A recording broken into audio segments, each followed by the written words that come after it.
Bases dropped on a new round of SDH AM, and wow, the hair is out of control this morning. I guess it's the weather. John, hear you there. Thanks for dropping by, as you always do. And it's another week here of SDH AM. We'll kind of lay out the week for you, let you know what's going on in our universe as we get you ready for everything going on around the rest of the universe. So coming up this morning, we got a lot to get into. And I know that Gabe Schrei is joining us at 10:30 to talk about MLS Next Pro, where we're down to the Final Four. And we'll kind of recap last week to get us to this week, since the world blew up last week and we couldn't do anything. And also, Gabe's going to break down USL League One into the regular season, getting into the postseason. We'll try and catch up with Kaylor Hodges from at the USL show. And we'll break down USL Championship with him as the week goes on. So that's today. Here's what we got. We have match day ones in Major League Soccer. We've got to get into those. The triple header from last night and what happened Friday and working our way forward. So Friday, Sunday, MLS, we got that. We're going to talk about it. We've also got U.S. Women's National Team.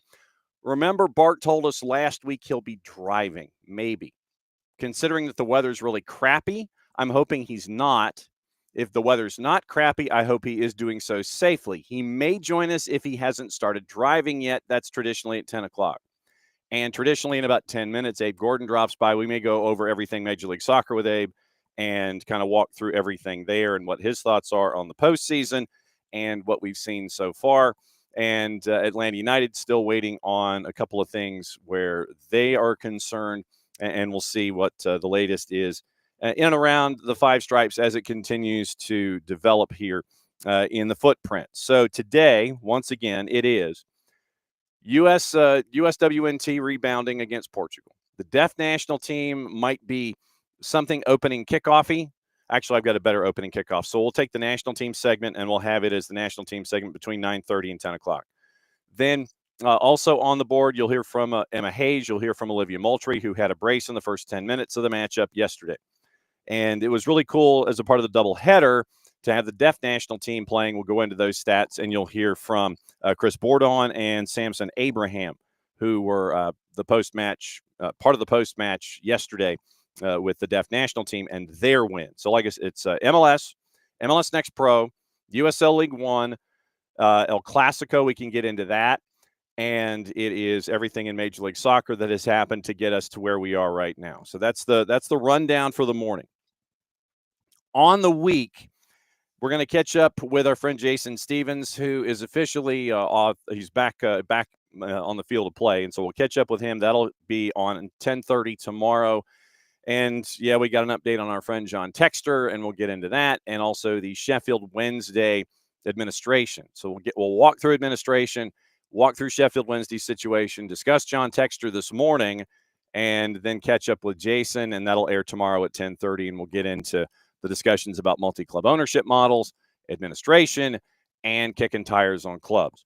KCD should be joining us at 9:15, and we will catch up with her on Tuesday, find out what it was like with her in college soccer over the weekend, go through college soccer, go through the international break, go through the NWSL, set the table up for decision day coming up this week in NWSL, and we'll go through all of that. Wednesday, once again, set to join us. It is our friend Tyler Pilgrim, Scarves and Spikes, the busiest man in the Northeast, Dylan Butler. And then we start to get into our MLS Match Day 2's coverage. And we've got two matches tonight in Match Day 1 that we have to preview as well. So we'll be chasing Chicago, Nashville, Charlotte, San Diego, Life at the Murph Dragon, in addition to everything else that is going to happen tonight with Hell is Real and with the Loons matchup as well. So that's kind of where we are when it comes to anything and everything going on this week. So we're going to be efforting a lot of Major League Soccer postseason.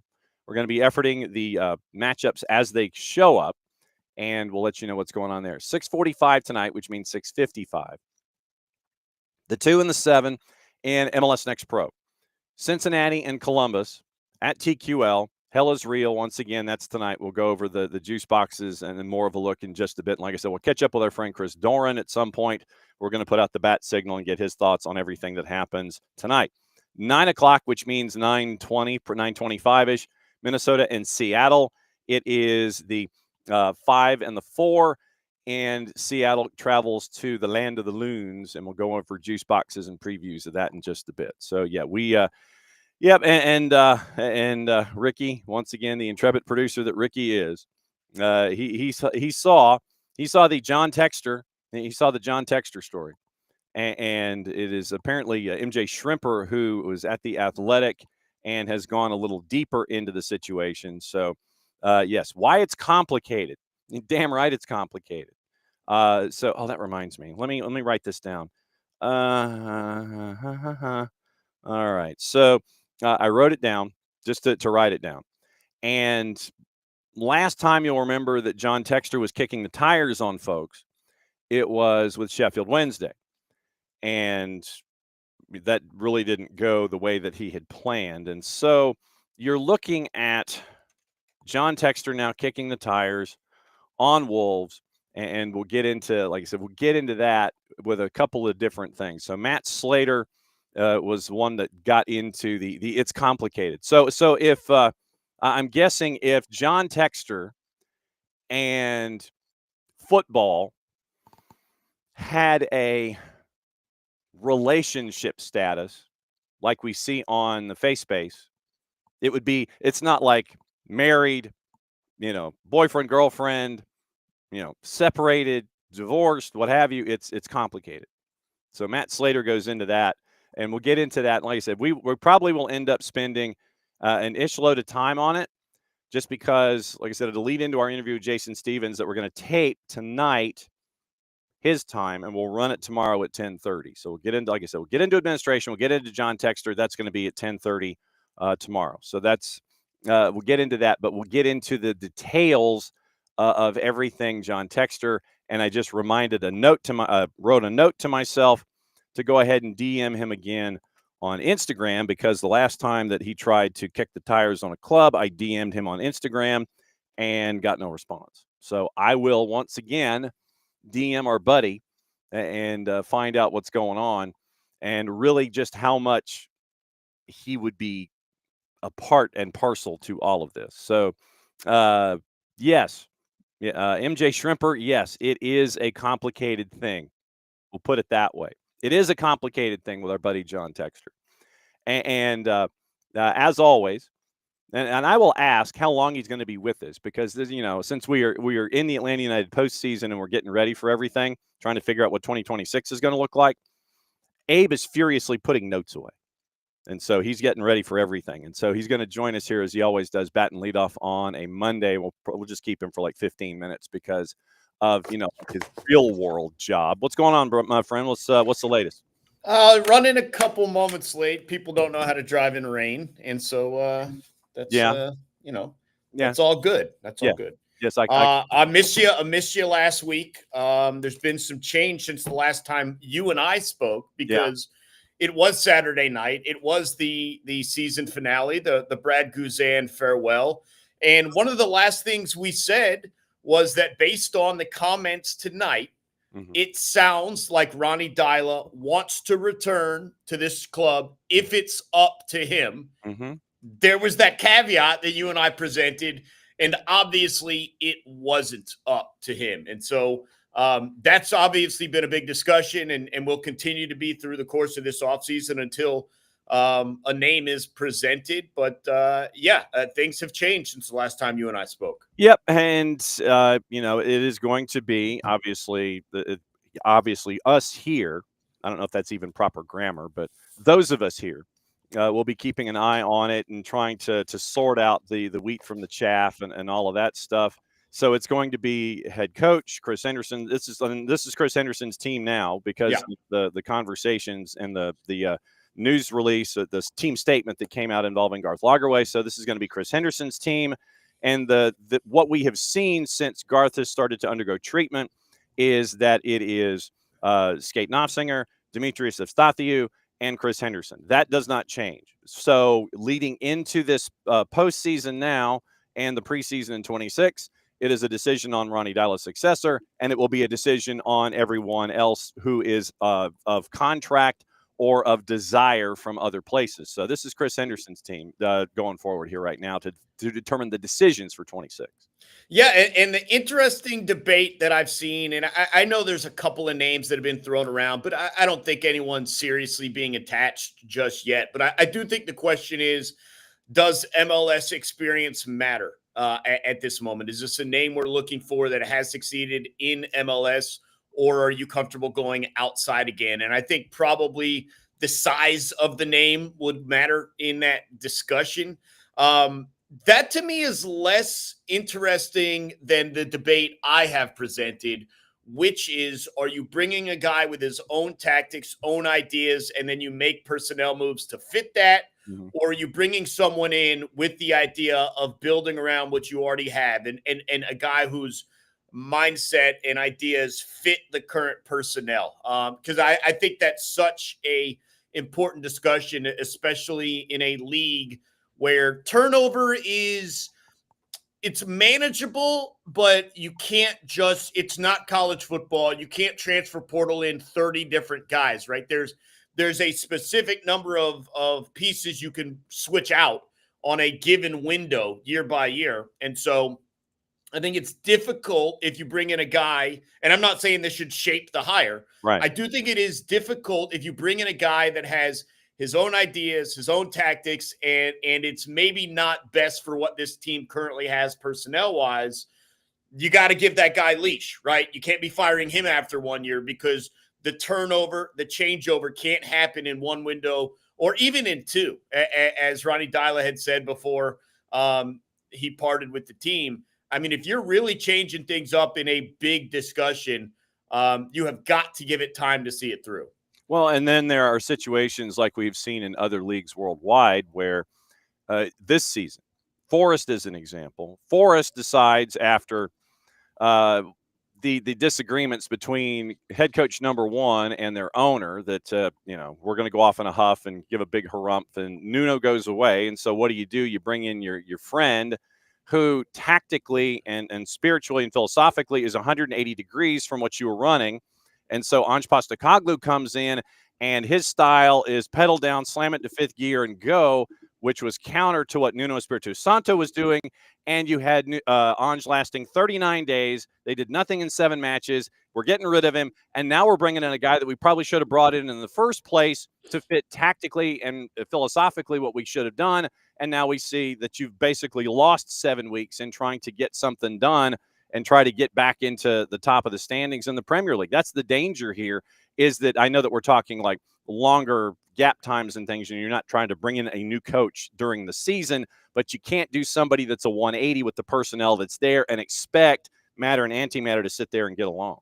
Well, and the other thing is, and John, you probably know the MLS timeline better than I do, but I think the guys are still with the club right now. I think there's like a required number of weeks, whatever, after the end of, and it's like, boy, if you had a name and you had a guy now and you could have brought him in quickly, you could start that transition with this time that you have doing. And I know you're not making massive, but I still think there's some ideas and focuses that you could present. And it's just like, man, if you make this hire after these guys part for what is their off season, it's like, boy, there's a couple of weeks there that's lost. And so I do wonder how quickly they have in mind to try and get this done. And again, that's going to come down to who they're bringing in. Are they bringing someone in that's currently in MLS or around this club? Are they trying to talk to someone in other leagues, and they have to figure out the right timeline for that as well? So a lot of questions that crew led by, as you mentioned, Chris Henderson has to figure out, but it'll be interesting. And one of the things that's I would say a little bit concerning, and I think we've seen this from commentary outside of Atlanta, is I don't know how much Atlanta United is still viewed the way they were 3-4 years ago. And A couple seasons where you don't find much success, and I know you ran through the playoffs a little bit last year. People might view that more as a one-off or a fluke than necessarily what this club is. Still a great fan base, but the stadium is emptier and emptier week by week. I think that can be attributed to what happened this season, right? If you're winning games, it's not going to be announced 40,000, but in reality 17,000. It would be announced 65,000, in reality 55. And so you can't necessarily just take this season, but you look around and you got the great training facility that's top tier as well. That's part of it. But I don't know if Atlanta United is necessarily viewed the way they were 2, 3, 4 seasons ago, and as like the place to be if you're a manager in MLS. And so you're fighting a couple of different aspects of an uphill battle in terms of getting the biggest, best hire you possibly can. And part of that is you've gone, 4 coaches now in 5.5 seasons or whatever the number is. Yeah. And the lack of stability is starting to catch up with him. And I think we saw that in Arthur Blank's statement. That was really, and that to me was like, oh, it sounds like he's moving on here. And we didn't have that word officially, but now it's people who are watching the other football team are starting to be like, he made a change over there, make a change over here. Yeah, that would not surprise me either. Right, we have seen in the off season, and you have until the Wednesday before Thanksgiving, November 26th, to make your exercising of options and submissions of bona fide offers. 1 o'clock Thanksgiving Wednesday is your deadline. So you're about a month out from those particular offers. We have seen a couple of teams already do the postseason, the end of season maneuvering. St. Louis was one, Montreal was one, and Toronto was one. And there were a couple of names that were out there that were intriguing. Sean Johnson was option was not picked up in Toronto. I know that probably got a lot of spidey senses up in this part of the world.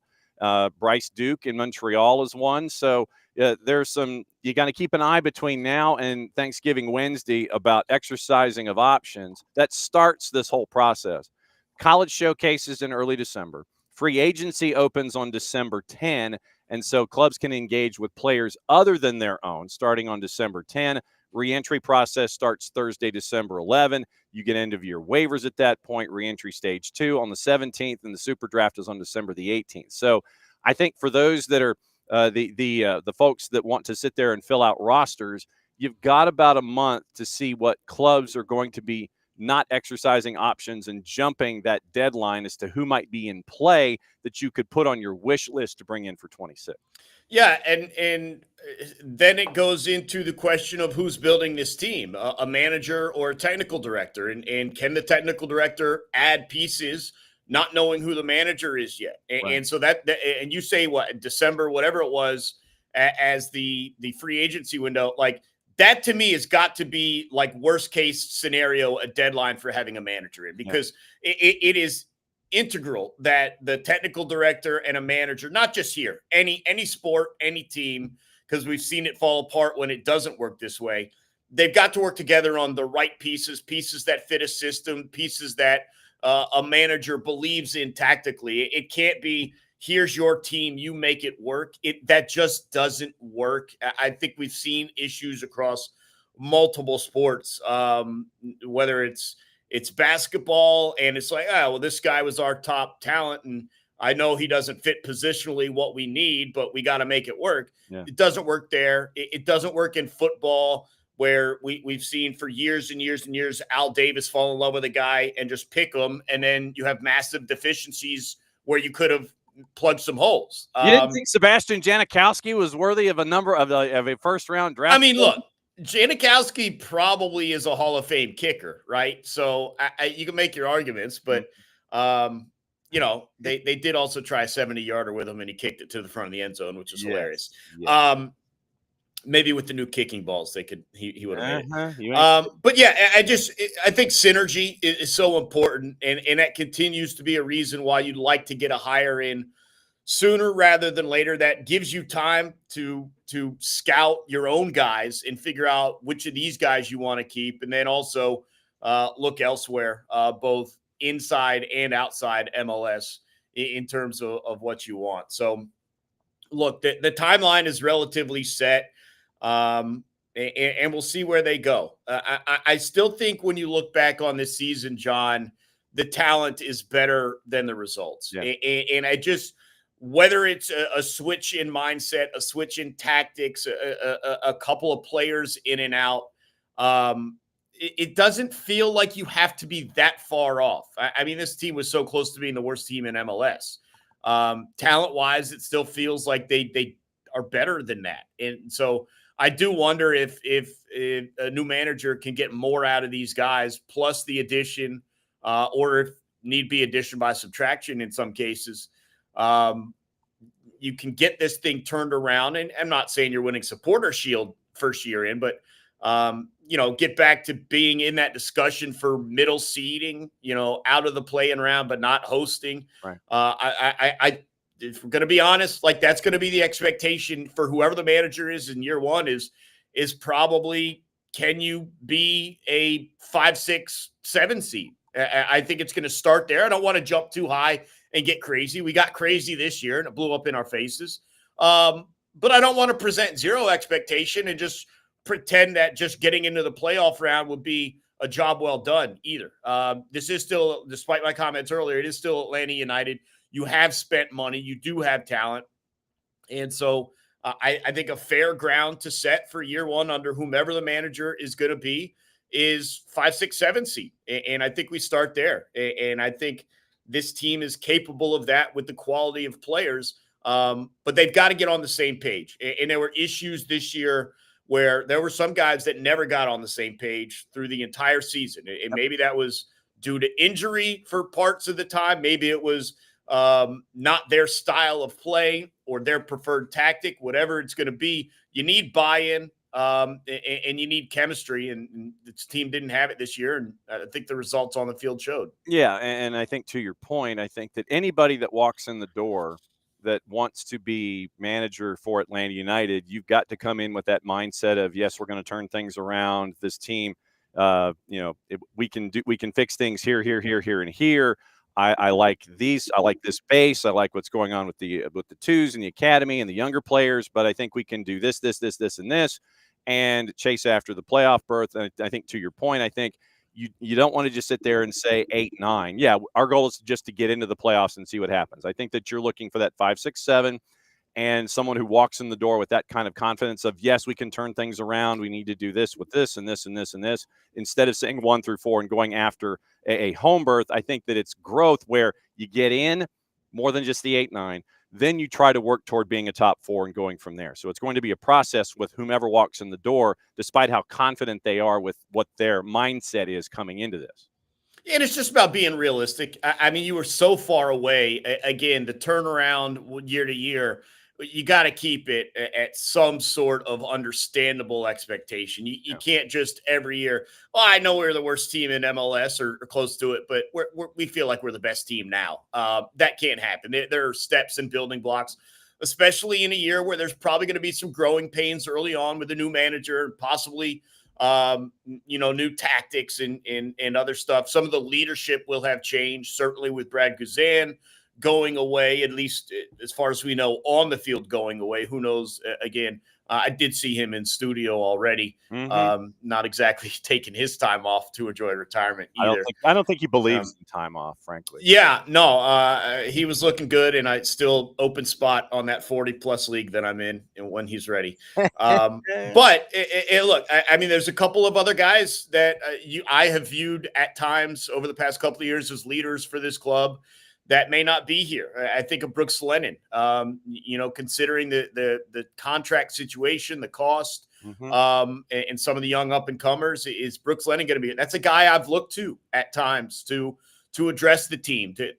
So you're going to have these growing pains as new guys step up into those roles. And I think we have seen some of those guys. I think we've seen Matt and Jay, specifically youngsters. Yep. But they got to stay healthy to be out there to talk to their teams. I think we've seen certainly Schleich and Moranchuk grow into those roles. Yep.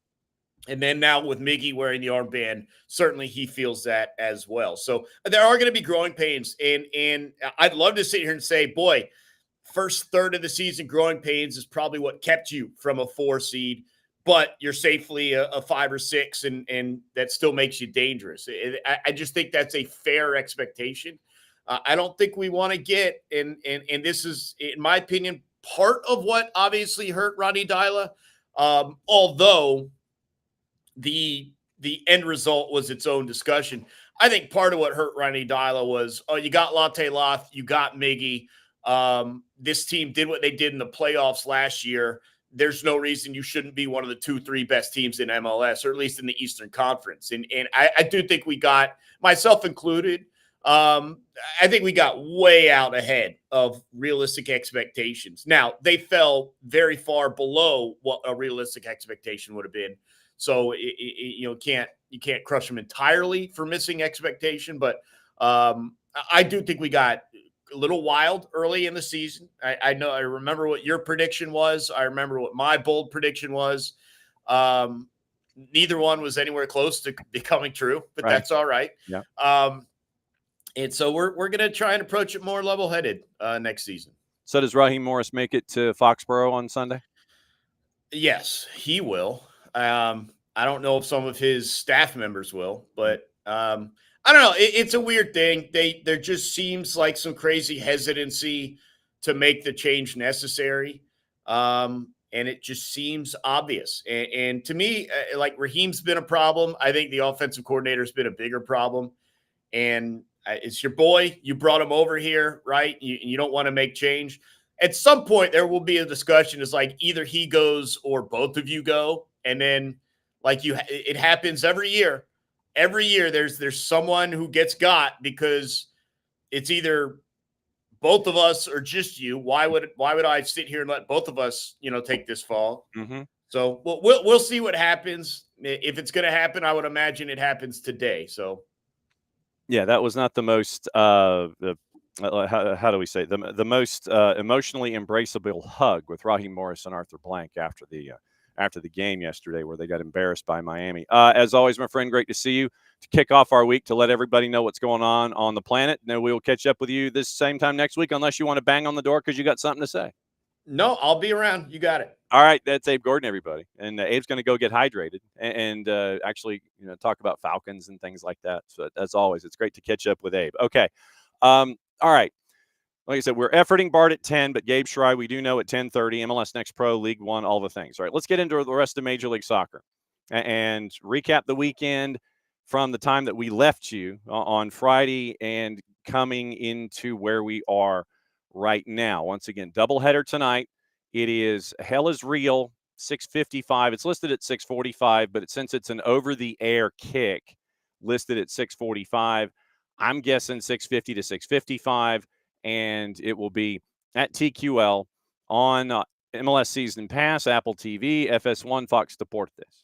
So that's your 2-7. Hell is Real tonight, 6:45 listing. I'm guessing 6:55. And then after that, it is once again the back end of the doubleheader.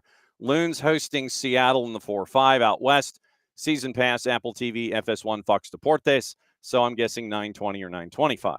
Now, that gets us into what we missed on the weekend, or what happened while we were gone. Let's put it that way. So it started Friday night, and Miami, Messi and friends take care of Nashville 3-1. It could have been a lot worse in the 3-6. And in that one, it was some dude named Messi scoring in the 19th.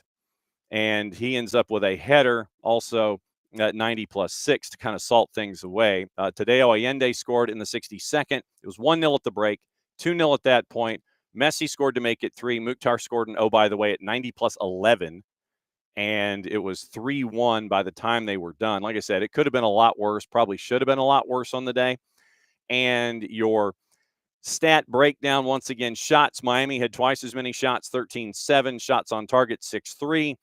And it was, I'm looking at basic saves here. So 3 saves for Joe Willis.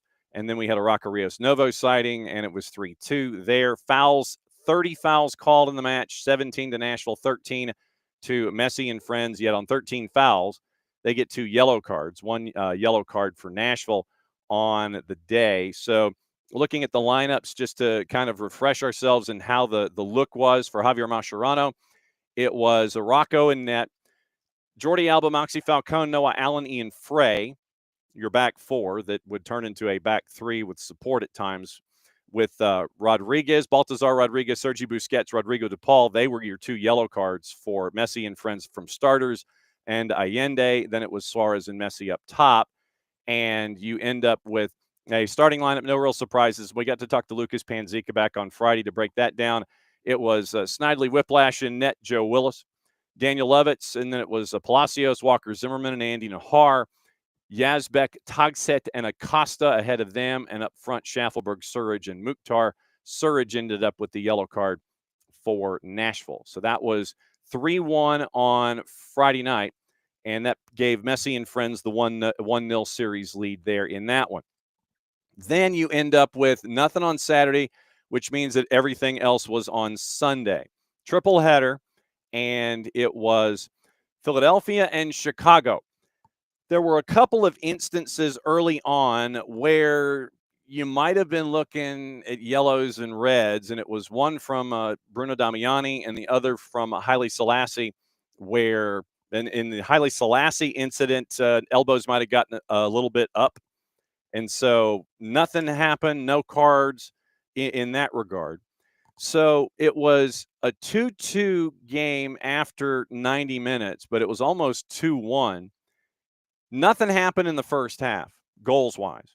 Indiana Vasilev and Milan Olaski, who has been one of the finds of the season, and I'm still scratching my head as to how Milan Olaski escaped San Diego, because he was there. We all know about his time in USL Championship at Orange County, and Olaski was there on loan. San Diego, something happened. They claimed publicly it had to do with financials. They couldn't agree to a contract, and so the loan gets terminated. Olaski goes back to Midtjylland for like packing his bags and a cup of coffee, then comes back and ends up just lighting it up with Philadelphia, a piece that Bradley Carnell needed to help out offensively, and he really has helped out. It's kind of an understatement. So 2-0 in the 75th minute. Jonathan Bamba scores in the 84th to make it 2-1. Jack Elliott scores at 90+3 to make it 2-2. Then you have, I want to call it a moment of madness, but you had Kai Wagner, and, Wagner was kind of drawing folks in, and he certainly did. So you end up with a foul called as Wagner gets taken down. And I don't know what Sebastian Orahel was thinking. I really don't know what Sebastian Orahel was thinking. But Sebastian Orahel comes in from, Des Moines, and plows into, and absolutely just plows into Kai Wagner, knocking him down. And you end up Sergio Orahel. Sorry, not Sebastian. Sergio Orahel. Sergio Orahel just basically comes from Des Moines, knocks Wagner over. And I think it was with Brian Rodriguez was with the initial joust. But Wagner goes down, and then Orahel just comes storming in from like out of camera range and just knocks the you-know-what out of Wagner. So Wagner got Orahel to bite on the moment. Orahel will not be available, obviously, for match day number 2 in this series because of that. It didn't affect the final score in 90 minutes, but you then did not have Sergio Orahel available for you in the PKs. So you get to PKs, and early on, Chris Brady makes a save on Michael Ua. Andre Blake makes a save early on, and so after one frame, no one has scored. You go for a little bit, and then you have the moments that made the match at the end. And once again, keepers came up big. Here's your highlights of the late PK availability. Philadelphia and Chicago. Brought to us by our friends at Major League Soccer, Apple TV, Danny and Kanji on the call. Put it off the bar!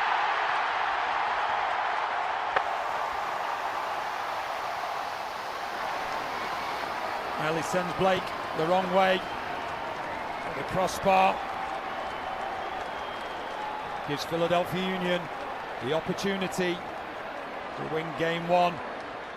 Looking to give the Union the advantage before they head for the Windy City. Looking to give them the game one victory here. Jesus Bueno says good night. Philadelphia Union needed the penalty shootout, but they win game one. The coolest and calmest person in the whole of the stadium. Even gave Brady the eyes as well. He looked the other way and said, okay, you dive that way, but the ball's going the other way. Danny and Kanji on Apple TV, and thanks to them in Major League Soccer. Joel Waterman hit the crossbar flush. I mean, you knew where he was going. He had Blake beaten, and he smashed the crossbar. And then that gave Jesus Bueno the opportunity to get the game winner. He did exactly that. So advancing with a win out of match day one in that one, it was Philadelphia. So now they go to Chicago, and they get to try and close this out in two. And once again, Chicago will not have Sergio Orahel available to them in game number two. So Philadelphia wins that one 4-2. Rich, the noise that you're hearing is probably Rich Ransom. He's celebrating thusly.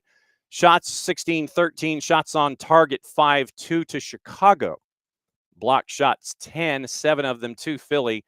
And passing accuracy, not really good either side, about 80% for Philly, 73% for Chicago.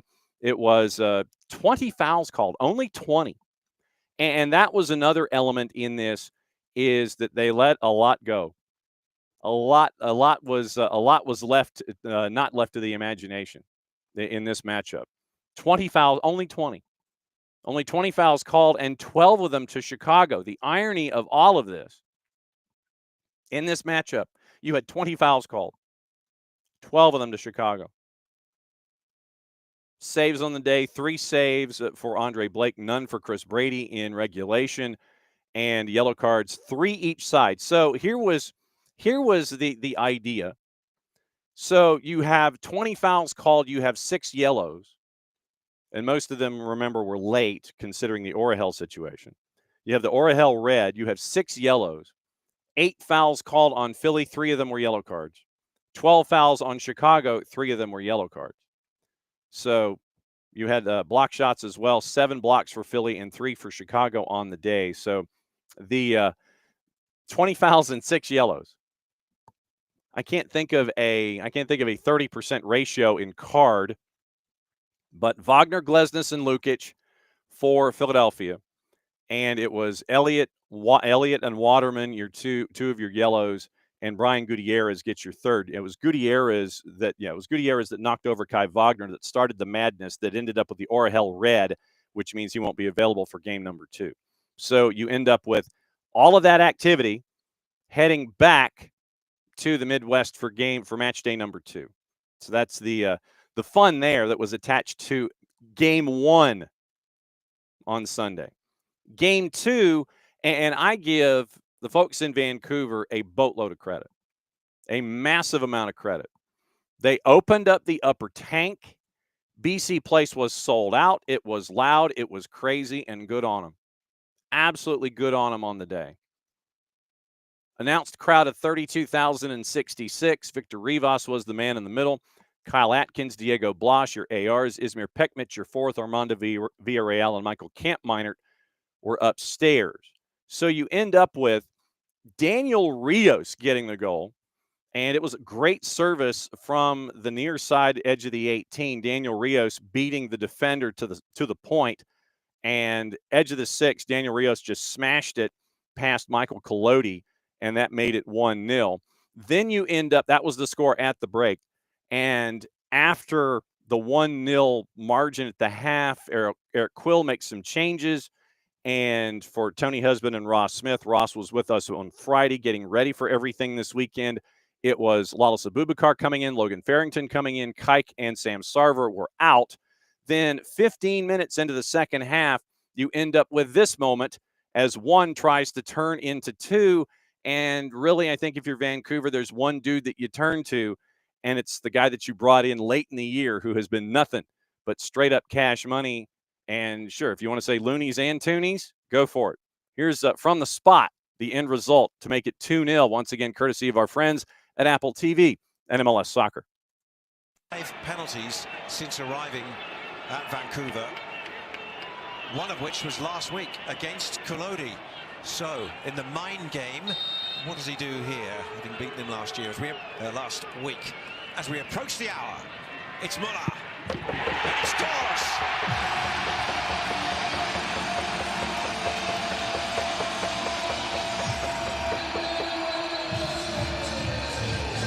Muller's had this team on his back since arriving.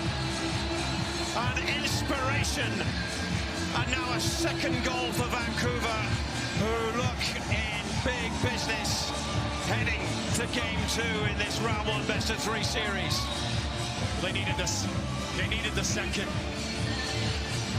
to just about eliminate any hope for FC Dallas. That is a dagger, and it comes about from Savvy, who has been sensational with his movement and this solo effort. Urquide goes to the back of him, and it sends Thomas Muller, who has been perfect from 12 yards away. He's been perfect since he landed in Canada. In his 5 previous penalties, he's done a stutter step and he's waited. This time, it's clean through. Back of the net, matter of formality. Ross and Tony Husband on MLS Season Pass, Apple TV, thanks to them in Major League Soccer. I feel like I need to toss to a commercial break now with all of the music they had in the background. We always going to hear that in our sleep. But 2-0 at that point. And Urquide, who has done really well in his rookie season in Major League Soccer, had a bit of a rough night. He fouls Emmanuel Sabi and basically just hip checks him inside the edge of the 18. And, I mean, it was Sabi had gotten past him. Urquide tries to keep him from getting more than an arm length forward away from him. And he does close the distance, but Sabi ends up getting hip checked by Urquide. Easy penalty call goes to Mueller, and Thomas Mueller puts it in the back of the net to make it 2-0. And then Urquide also had a hard foul late on Brian White, I believe. And Brian White wanted nothing of any kind of help from Urquide. So 3-0 your final there. Fantastic showing for everyone in Vancouver. So great that that big crowd was there, and it was a really cool-looking crowd to give them the 2 seed, the win in game number 1. Lineups across the board. We'll get into stats here in a sec. So the third goal on the board went to Cabrera in the 83rd. It was 3-0, and it was a long afternoon for FC Dallas. Takaoka in net, your 4 at the back. Johnson, Priso, Halbuni, and Ocampo, the 2 in front of them. Berhalter and Kubas. Ali Ahmed, Thomas Mueller, and Emmanuel Sabi. Daniel Rios up top. Then Daniel Rios, after the goal, a couple of minutes afterward, looked like he basically blasted his right shoulder into next week. And he came on for another couple of minutes and then was substituted off. But Daniel Rios gets a goal. Thomas Mueller gets a goal. And Cabrera gets a goal. 3-0 the win there. And it was like I said, it was a long afternoon for FC Dallas going on the road to Vancouver. They'll try to even things up when they get back to Frisco. So shots, wow. I did not realize this, but shots on the day, and I'm going to double check this number before I actually say it, because I'm looking at the number and I'm going, is that really true? So let's find out. Let's find out if this number is in fact really true before I say anything about it. All right. So there's this is my second source on this. And it didn't seem like, yeah, okay. So I wasn't too far off to be concerned, but it wasn't, completely out of the realm. Okay. So MLSsoccer.com lists total shots at 22-0. 22-0 in shots. 10 shots on target for Vancouver, none for FCD, 5 blocks for Vancouver, none for FCD. But going to our friends at SofaScore, Vancouver is listed with an XG of 3.47 and Dallas at 0.42. Big chances, 6-1. They actually do give a shot to FC Dallas, and it was from the edge of the 18. They're saying that it was a shot from Bernard Kamungo in the 38th minute. He missed the shot, and Takaoka was there for it. But they're saying that shot happened in the 38th minute. So SofaScore makes it 22-1 in total shots. MLSsoccer.com has it at 22-0, 22-0. So either way, you didn't get a whole lot of offense out of FCD on the day, and 89% passing accuracy for the Whitecaps compared to 79. 10 corners to 1, 11 crosses to 1, and you had 12 clearances for FCD compared to 10 for Vancouver. Fouls, 25 of them called, 18 of them on Vancouver. 25 fouls called, 18 on Vancouver, 3 yellows given to Dallas on 7 fouls. We're seeing a lot of that this year. Seeing a lack of patience from the men in the middle. If a team doesn't have a whole lot of fouls called on them, they're going to get yellows. There was one moment in the match with Vancouver where a player gets basically hip checked in front of the bench, and he lost his shoe because of the hip check. It gets better because the same thing happened in the next match we're going to talk about. But, yeah, you get hip checked, and I don't think they called a foul on that particular move either. But it was just a long day for FCD. 3 goals, 10 shots, 6 off target, 5 blocked. So depending on your source, it was either 22-0 or 22-1 when it came to the shot differential for Vancouver and FCD in match day 1 on the day. 22-0 according to MLSsoccer.com, 22-1 according to SofaScore, and they credit the Kamungo shot in the 38th minute for that one shot on the day for Dallas. That was match 2. Then in match 3, quoting our friend Adrian Garcia Marquez, history will be televised. And it was in San Diego, as it was the 1-8, and Portland goes in after their win on the wild card round in the midweek, and they have to travel down to the Murph Dragon to take on San Diego. San Diego would get the Duke, and it was a big night for the sport in San Diego. Valakari scored in the 23rd minute off of a save and putting a rebound back in. Then you end up with this moment that happened only 7 minutes later and pretty much sent everybody there at the Murph Dragon into a frenzy. MVP candidate. And I know that he's probably going to end up finishing a distant second to the guy in Fort Lauderdale, but it's been a fantastic year for this guy, Anders Dreyer, who made it 2-0 once again, courtesy of our friends at Major League Soccer and Apple TV. Keith and Mo on the call. Former MLS Rookie of the Year to come home and have this team now on his doorstep and be a part of it. Dreyer, Bombino, goes back in. Dreyer diving in and scores! I see you, Lionel Messi. Anything you can do, I can do too. Dreyer scores, and San Diego have doubled the lead.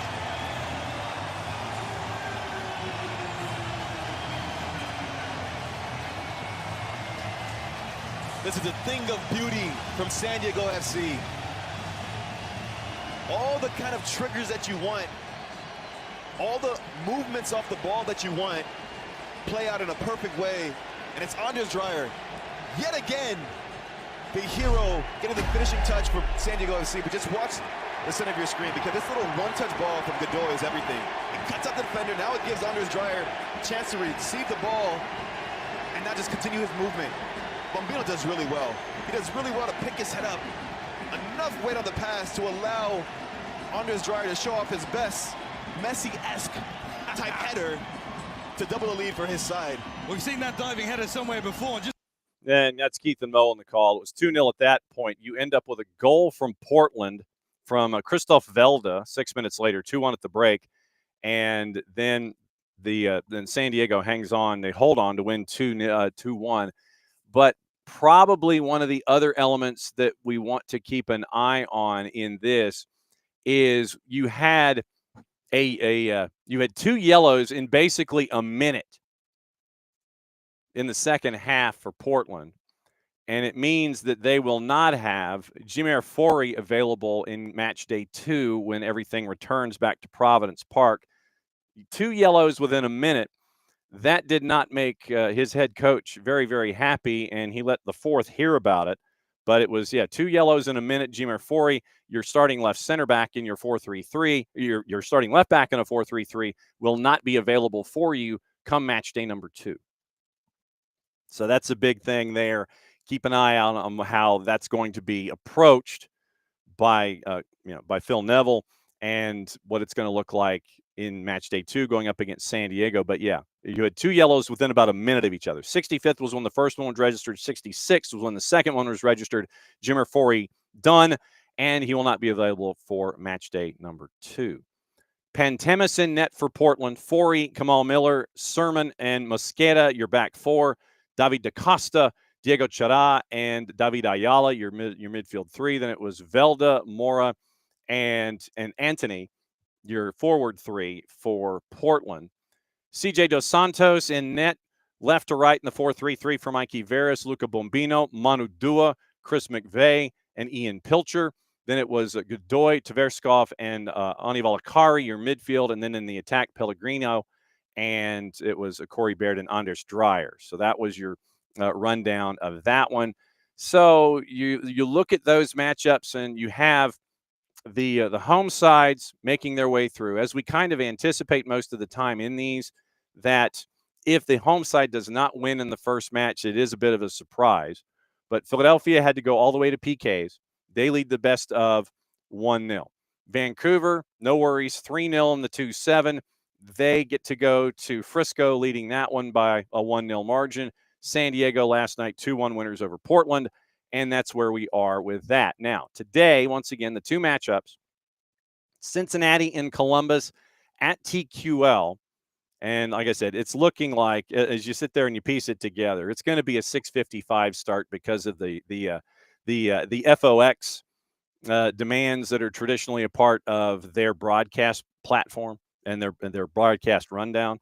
So you have juice boxes tonight, and Cincinnati is favored at home, but it's on the plus side at a plus 142, which I find very interesting. Crew on the road at a plus 159.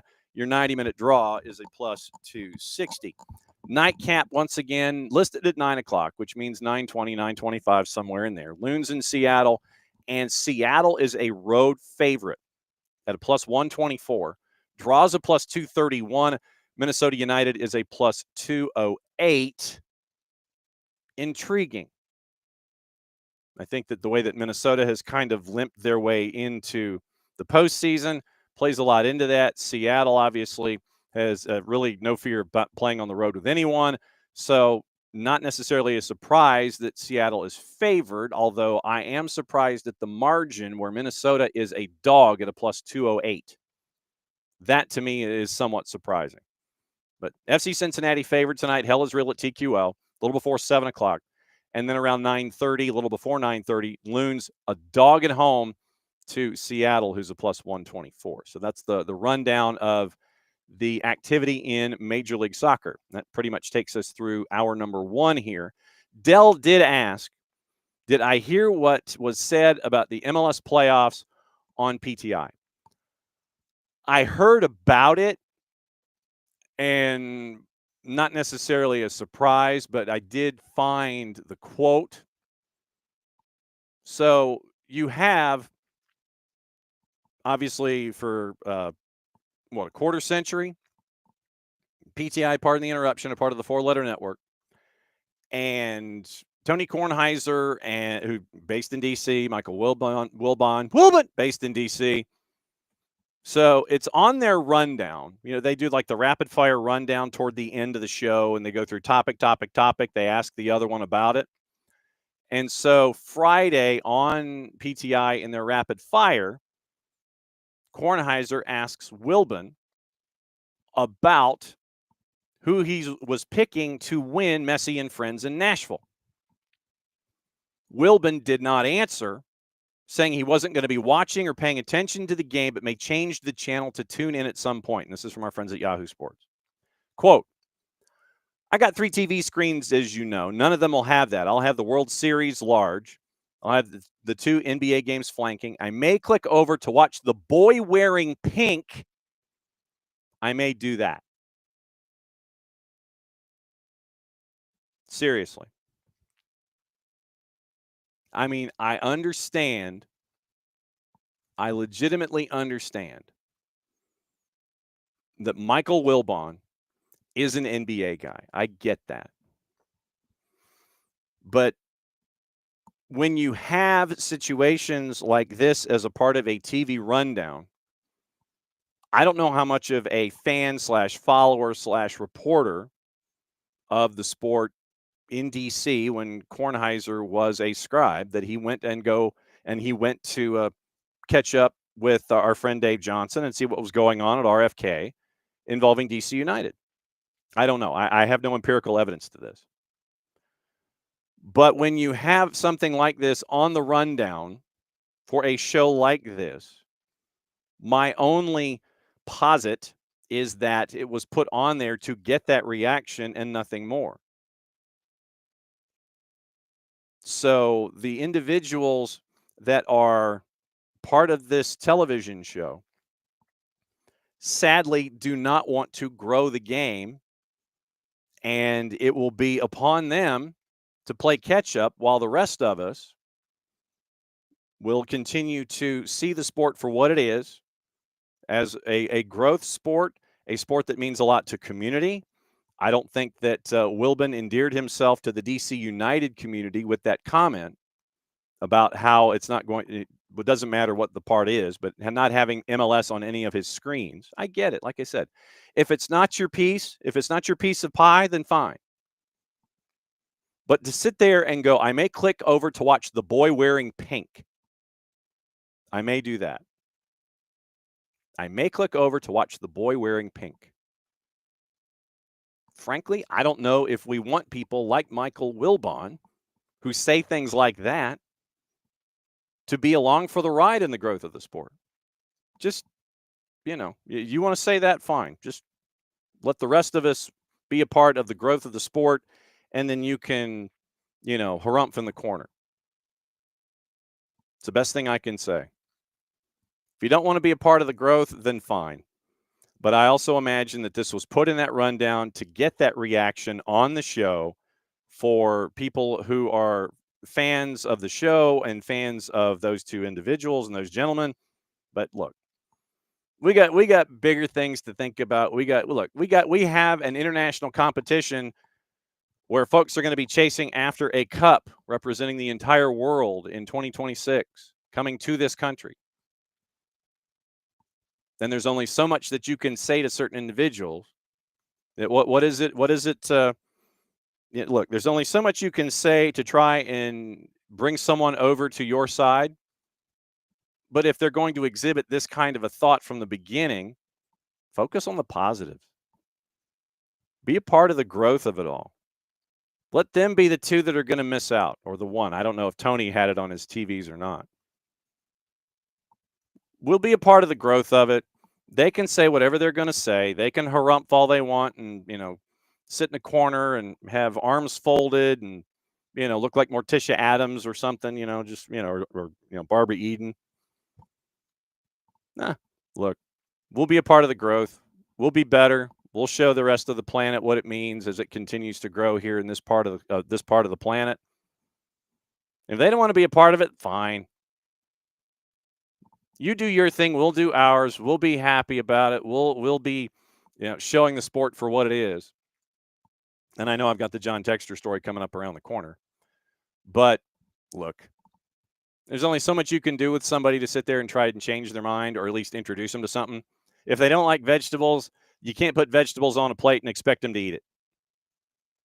They're going to try and find the unsuspecting animal that is going to be hovering underneath the dinner table, trying to sit there and go, "What's on your plate?" And you sit there and you take the vegetable and you make sure that your parents aren't looking. You sit there and you take the plate, you put it under the dog eats what's on your plate, and you sit there and you put your plate back up. Oh, you finished your plate? Yeah, I did. Can I go now? Yes, you can go. You can go play outside or go watch TV or whatever. You're going to be that negative about it. The TV person in me knows why it was put on the rundown. We can all pretty much surmise why it was put on the rundown, to gauge that reaction, to get that reaction. But look, we're going to be a part of something. We are a part of something. We are a part of something that is growing in leaps and bounds in this country, and it doesn't matter the size of the city. It's unfortunate that you have folks that want to make sure that they are in a hermetically sealed container and not want to see what the sport means on a bunch of different fronts. But Wilbon, took his plate, put the vegetable, had the vegetable on. It was the last thing he didn't want to eat. Put it below the eyeliner, the sight line of the table. Dog ate the vegetable, put it back up on the plate.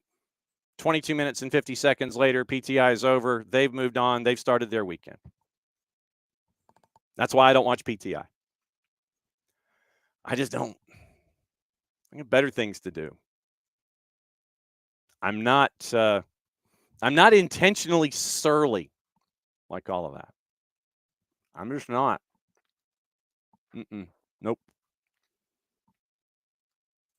Rich says Kornheiser uses population theory to decide who to pick to U.S. games, and he's a 20-year watcher of PTI. Yes, and now back to the nail biting that you had in Chester. Yeah. Rich, Wilbon, and Kornheiser have always not given soccer. They've always not given soccer little attention. Absolutely true. And Mateo, thank you for coming in. I believe this is the first time that you have been on, at least in the Twitch pitch. Welcome to the Twitch pitch. Don't be a stranger. Wilbon hasn't had an original take since forever. There are a lot of folks that have sit there and you go, yeah, about right. Abby wants thoughts on what FIFA was discussing. Right now, all it is just talk. That's the best thing I can say right now. And Mateo says, Wilbon carries the water for the NBA. Yes, which has lost so much juice and quality over time. Yet soccer is where he has a harsh word. Yeah, exactly. Miss me with that. No, that's Mateo speaks for a lot of us. Miss me with that. Like, look, just enjoy the NBA. I'm not an NBA guy. That's your thing. You enjoy your thing. We'll enjoy ours. And we will enjoy and we will go forward. And but yeah, Abby, right now it's just lip flap. We still have plenty of time. Okay, now we do have USWNT to get into. We do have Deaf National Team to get into, but I do want to. I do want to. He says, I do want to get into the discussion involving our friend John Texter. And we'll see what the Athletic has to say about it in conjunction with what is apparently, allegedly, possibly, probably going on overseas. And Ricky's like, here he is spending our money. But it is listed right now. Once again, Matt Slater et al. Before the show started this morning, Slater came out with a large piece over at the Athletic. Over the weekend, it was divulged that apparently, possibly, probably, maybe, perhaps, that our friend John Texter has submitted a takeover bid for Wolves. How bad is it for Wolves currently? You're at the bottom of the table in the Premier League.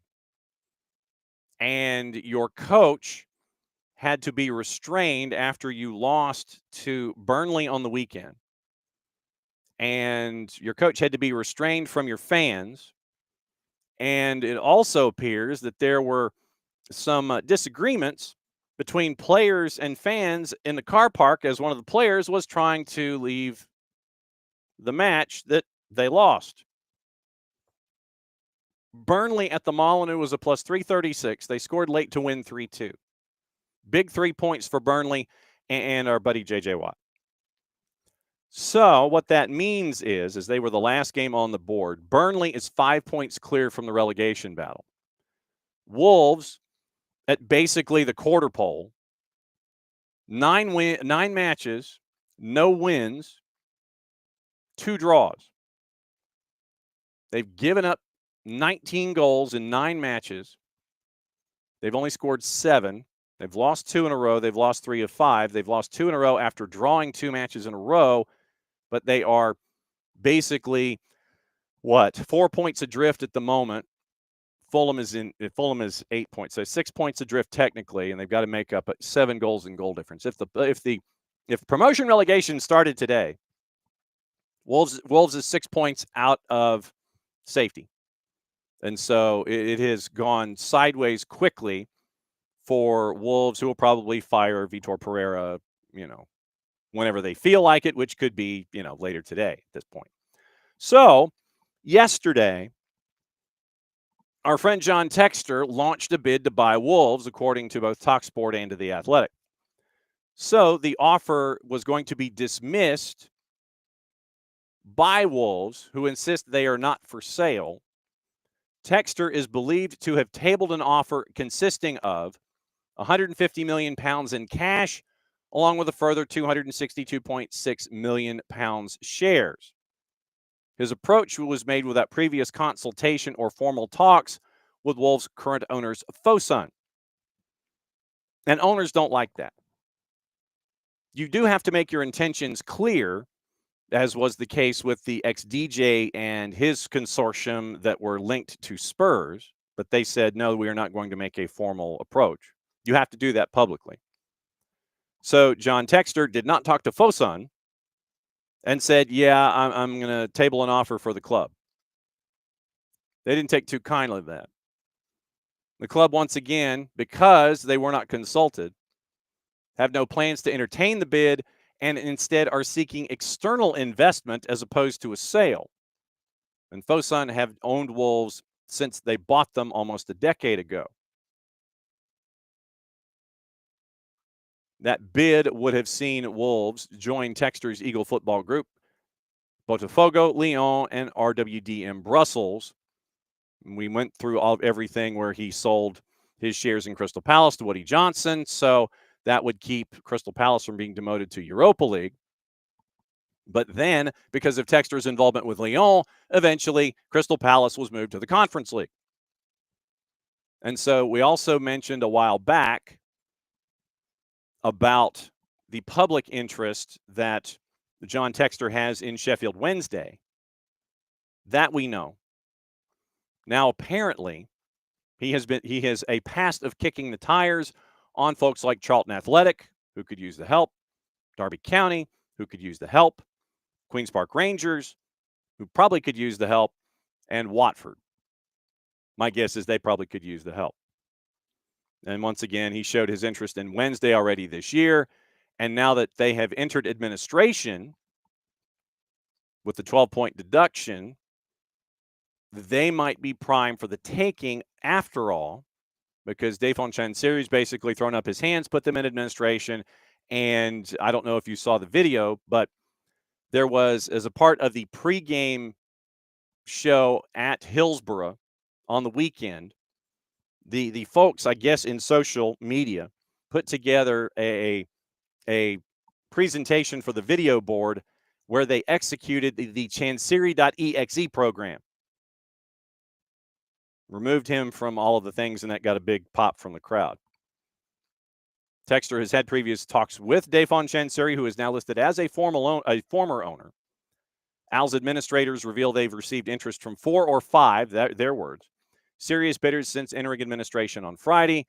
It is hoped the club could be sold by the end of the year, with EFL rules dictating they must stay on the market for 28 days. So you can sit there and kick the tires on it and go, you know what? I'm thinking this is a good idea. And so you sit there and you stake your claim and you're like, yeah, I'm in. So Matt Slater's article over at The Athletic, he says, normally in a situation like this, I'd write like 600 words about the interest of John Texter, about Eagle Football Group, who owns Botafogo, Lyon, and RWDM. So he can proceed with his plan to float Eagle 2.0, although probably without Lyon, on the New York Stock Exchange. Might weave in that Texter likes Wolves because of their long-standing policy of recruiting Portuguese players, which would make it easier to bring players over from Botafogo. Funneling South American talent to Europe's richest markets is a part of Eagle's business model. Yes, it is. Beat 2, 3, 4. Fosun. He would write that it's the last man standing from the wave of Chinese investors who came to England a decade ago. And then he would wrap it up by saying that if Texter is going to buy an English club, it's more likely to be a championship side. And so he mentions those 5 that we just mentioned. Texter's bid for Wolves, which was sent via Moelis, the bank Fosun is using to market its shares in the club, came in the same week a court in Brazil ruled that actions he took to ring-fence Botafogo from this summer's turmoil at Lyon, where he was forced to step down, had to be reversed. The ruling did not really change much on the ground at Botafogo, as it simply confirmed the uneasy truce that has prevailed within Eagle ever since Textor managed to talk Lyon's way out of administrative relegation. His exit from a decision-making role was a part of the price paid, but he remains the majority shareholder at Eagle, their parent company. The main lender for Eagle, Aries Management, has been trying to get back $425 million that it loaned to Textor to buy Lyon back in 22. He's already given Aries most of the proceeds from the sale of his Palace stake, according to Slater, was forced to accept the imposition of an independent director at Eagle to oversee Aries' interests elsewhere in the group.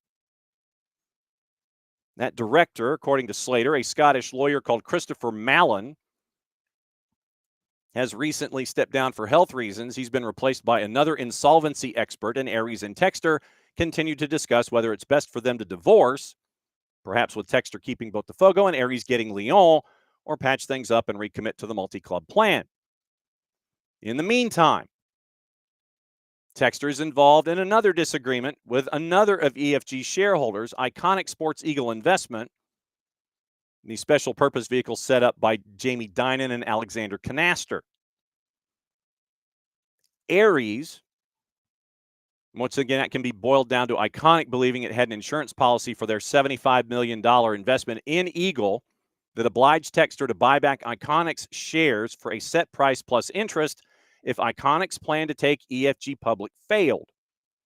Textor did not buy back those shares within the agreed 12 months, and they've been arguing ever since. Now remember, John Textor took folks to court in Florida when he had been taken to court in England.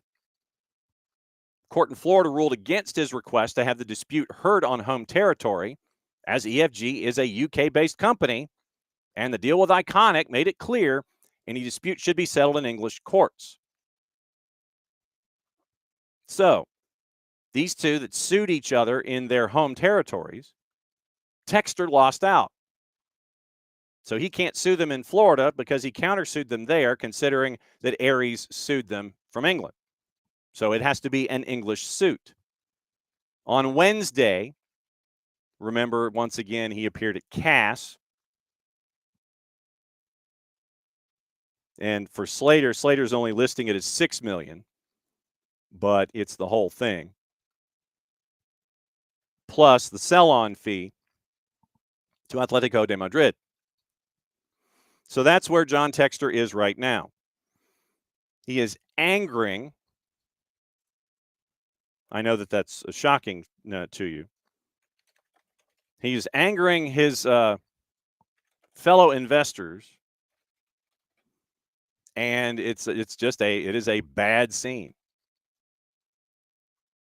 It is a bad scene right now. Once again, no surprise. And John Textor now is to the point where he where he is angering folks, and now he still wants to continue to buy folks, with apparently arguments over money and things like that. So that's where John Textor is right now, and we spent 20 minutes on it, but once again, I've always thought that that was important. So when we have, and like I said, we'll talk with our friend Jason Stevens as MCO, as our MCO graduate level class continues. We'll have that on tomorrow. So John Textor, I did not know about the suit the decision by the legal wheels of justice in Florida on the suit and the countersuit. So that goes back to England for him. So we will once again effort John Textor, and we will try and figure out how is he still allowed to function, and how you. Well, and my guess is you can just sit there and say, yeah, you know, I want to buy somebody. You sit there and you make it public. You make it noticed. It's public. Boom. So you got that. So that's where we are. That's your John Textor update. I always think that they're important because of what's going on with Atlanta United, that anytime his head comes above the waterline when it comes to stories, we need to know what's going on. Mateo, not a fan of the MCOs. And Dr. D is like, yeah, you can buy Wolves, but if he's got the cash, you better pay Atlanta. Dr. D, I know. Liverpool's lost 4 in a row. Everybody's freaking out. Mateo wants to know if an owner gets out of line, we got the mechanics to remove them. Does that apply in the Prem? There is a standards and practices guideline, but then it goes to like the FA, and the FA decides, and it's all a part of that process. So there is a process for owners that are questionable or having problems meeting their bills. And so when think of the Sheffield Wednesday conversation, where with Sheffield Wednesday, you have an oversight, you have the FA, and you have these opportunities to put the club into administration if you can't pay your bills. But the FA will sit there and penalize you points and penalize you points and penalize you points until you finally sit there and declare, yeah, I've had it and I can't find an owner. And so now I'm going to leave it to you guys to find an owner. That's the process. In the Prem, since they're a part of that whole pyramid and discussion, that goes the same way. If people are pissed, then you've got there are legal recourses by the leagues themselves, but it does go through governing bodies at the same time. So the ones to keep an eye on are the league that you want to know about, the FA. Traditionally, now it's His Majesty's Royalties and Customs. That's their version of the IRS. And the term administration. And like I said, we'll go into this with Jason today. We'll get his thoughts on it, and we'll play that tomorrow at the end of the show in the final half hour. So we'll go through administration and people being mad and not paying bills and things like that. So we'll get into administration with Jason, and we'll get into MCOs with Jason. We'll get into Texter with Jason, and we'll welcome him back to the land of the healthy. So we'll get into that discussion with him offline today. We'll record that interview. That'll be on late tomorrow. But I'll walk through it and I'll ask these questions. But you got to keep an eye on the FA, keep an eye on the term administration, and then keep an eye on His Majesty's Royalty and Customs currently. So those are the three that you have to keep an eye on when it comes to all this stuff. So the answer is yes, there is machination in place, but like I said, we'll go over it with Jason, and we'll get it more in depth with him tomorrow. It's later today for airing tomorrow. And we'll talk about the whole Texter situation. So that's where we are. Okay, Gabe Schrei set to join us in about 8 minutes. Let me rush through what happened with the women's national team, and they got their win back against Portugal. Olivia Moultrie ends up with 2 goals in the first 10 minutes. They end up with a 3-1 win. And it is time to catch up with, we'll start with Emma Hayes. Did I download? Yeah, I did. And Emma Hayes after the match, courtesy of our friends at US Soccer in Veritone, after the 3-1 win, starts off with a question from ESPN's Jeff Kassouf. Jeff Kassouf, ESPN. Emma, a few days ago you talked about the dangers of scoring early, maybe letting off the gas, being on the back foot. How do you feel like the team handled those exact circumstances today? And how rare is it to get a teaching opportunity, as you've talked about, with such a parallel from 3 days ago? I mean, let's start with the fact that 10 players have 100 caps. Emily Sonnet has 111. So when you're looking at experience amongst 10 players, there's not a lot there. And I knew that there would come situations that show some of the dynamic qualities they have as less experienced players. I thought positionally, attacking-wise, we were much, much better in all phases of the field. I think it's a good lesson. The goal we conceded was an exact moment of not jumping out in the wrong moment. And didn't quite get a detail right. And as we keep telling the players, at the highest level, those details matter. So I have a coaching opportunity in and around the goal, but it's not the last, it's all of it leading up to that. But I thought we responded well from that, kept playing, kept showing our principles, showed the control element that I felt was lacking in the last game. And it was overall a much better performance. Emma Hayes after the 3-1 win against Portugal. We mentioned the brace that Olivia Moultrie had, and it was wrapped around a 5th-minute goal by Portugal. So Moultrie scores in the 1st minute, Portugal scores in the 5th, Moultrie scores in the 10th. They get one more added to win 3-1. Here's Olivia Moultrie after the match in the mix zone, once again courtesy of our friends at US Soccer and Baritone.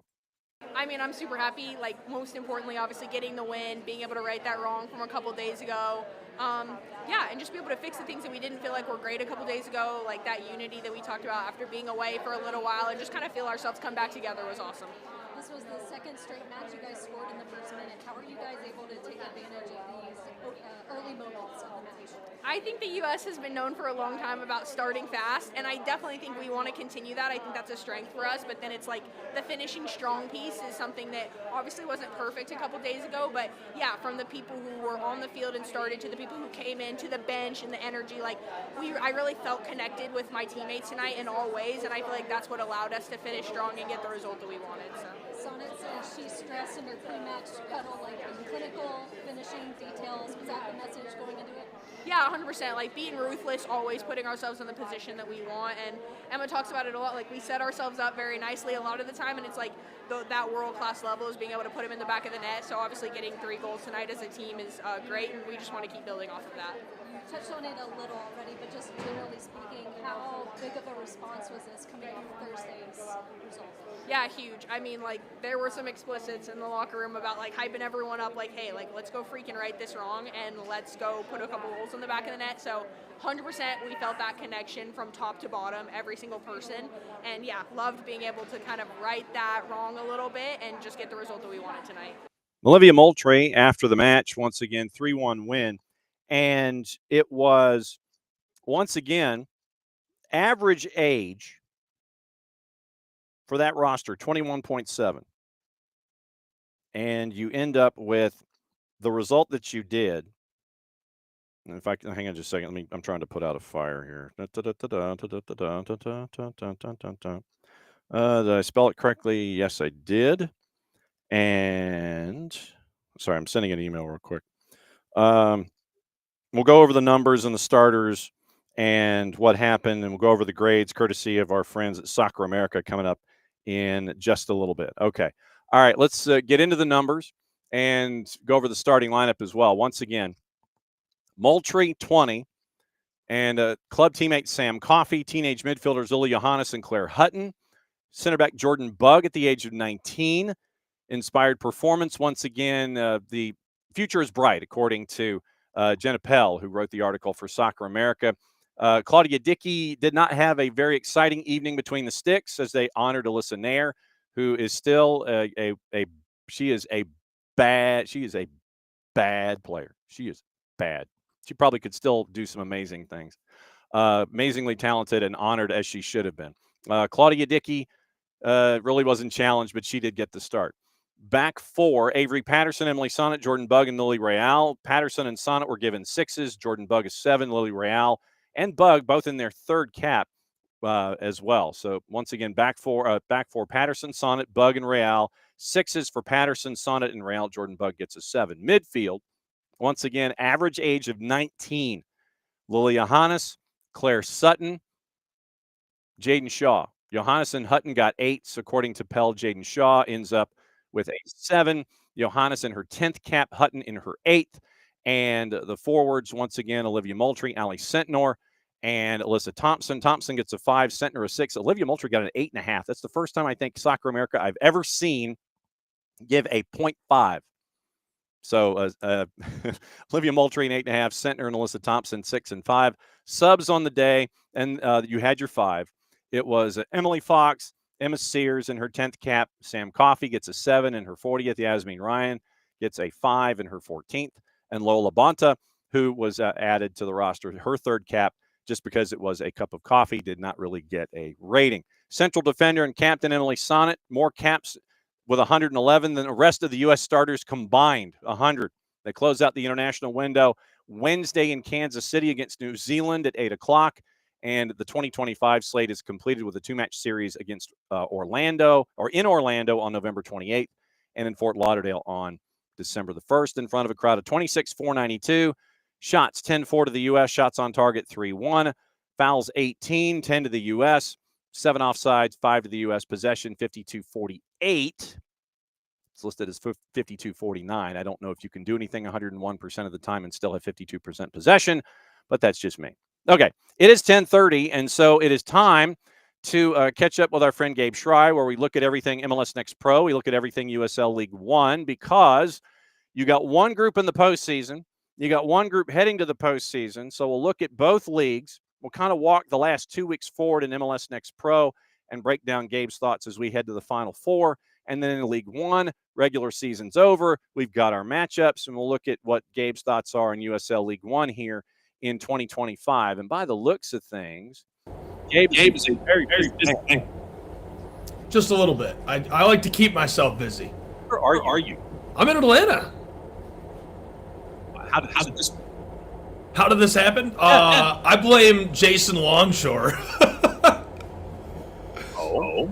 Matt Moore and Jason Longshore. Yeah, I was at the U18, U20, doing the academy stuff over the weekend, and that's always a blast, man. That facility is so cool and really, really fun to see those guys play, and also get their time in the spotlight and be a part of that.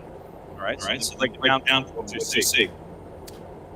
I feel like that academy program is very strong. I mean, every time, for me, it's just crazy to see those kids and be like, this kid is definitely about to be very important, right? You see a few of them and you're like, this guy is going to do something one day.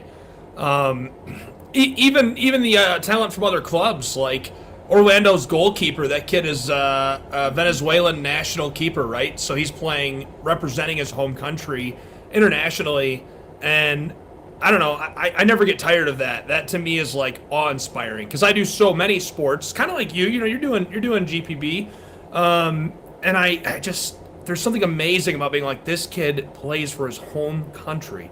This is national representation in sports, and I think a lot of fans in the United States take that for granted, to be quite frank with you.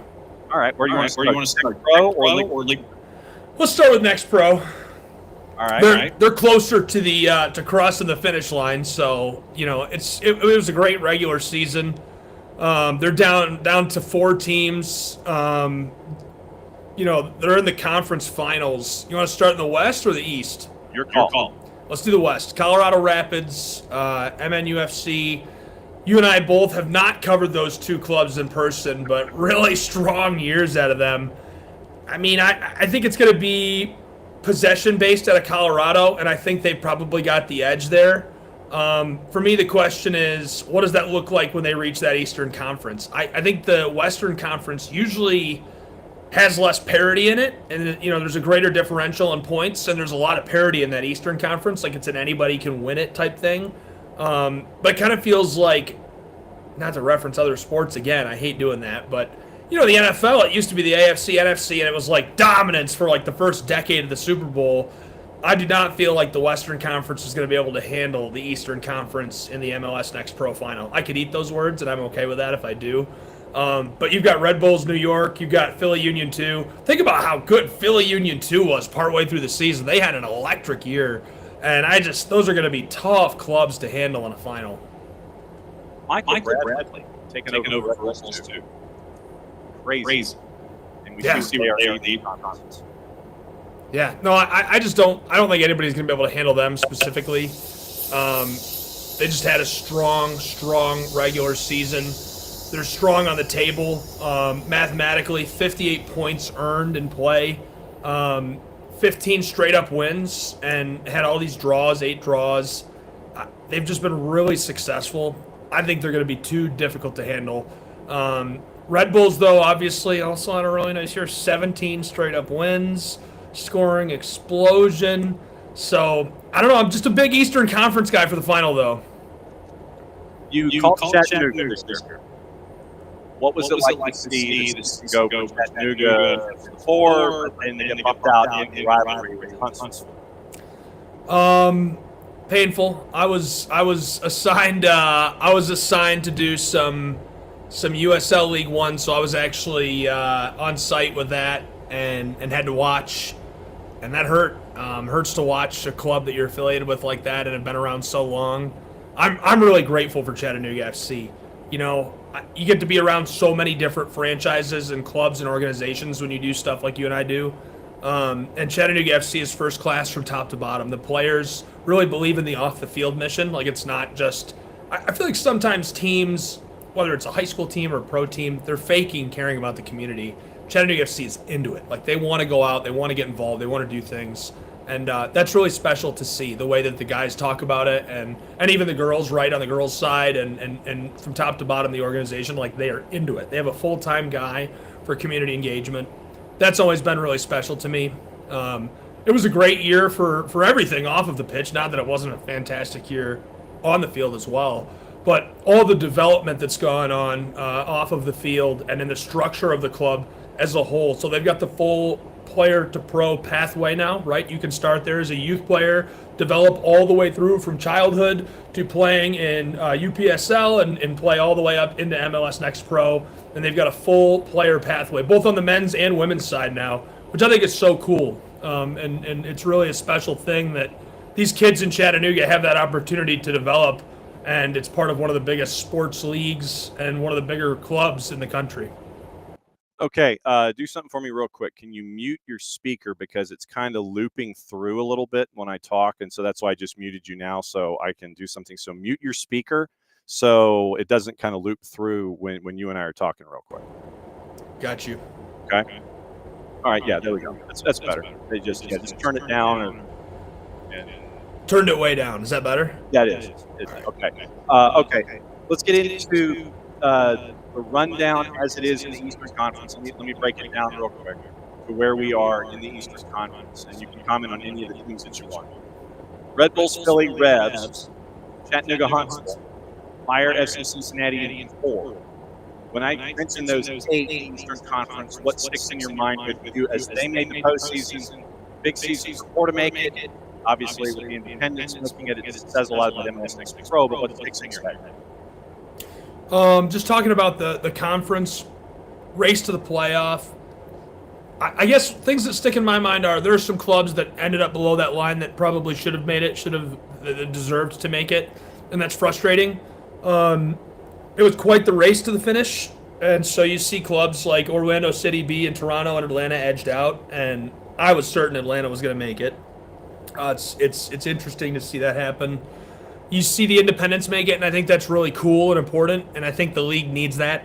I think MLS Next Pro is going to be pivotal to the growth of soccer in America, and the way that USL1 and MLS Next Pro have positioned themselves to grow soccer over the next 5-10 years here, it's going to be super interesting.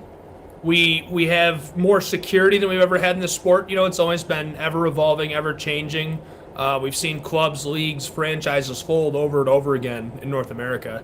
And so now I think we have some security. And I think these leagues are going to survive long-term, which is, again, those are some words. Somebody could go back and clip this out in 20 years and use this against me, but it should be great. I'd actually love that, so please save this. Yeah. I think these leagues are going to persevere and be important to the American soccer landscape long-term, not just short-term, but we're talking 10, 20, 30 years.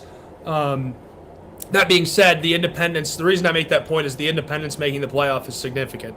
MLS Next Pro, to succeed, to be interesting, to grow their fandom, and to continue to fill seats, and grow the sport of soccer while providing that development platform for these guys that are trying to make it to the highest stages, whether it's internationally or right here in our own professional soccer leagues and organizations.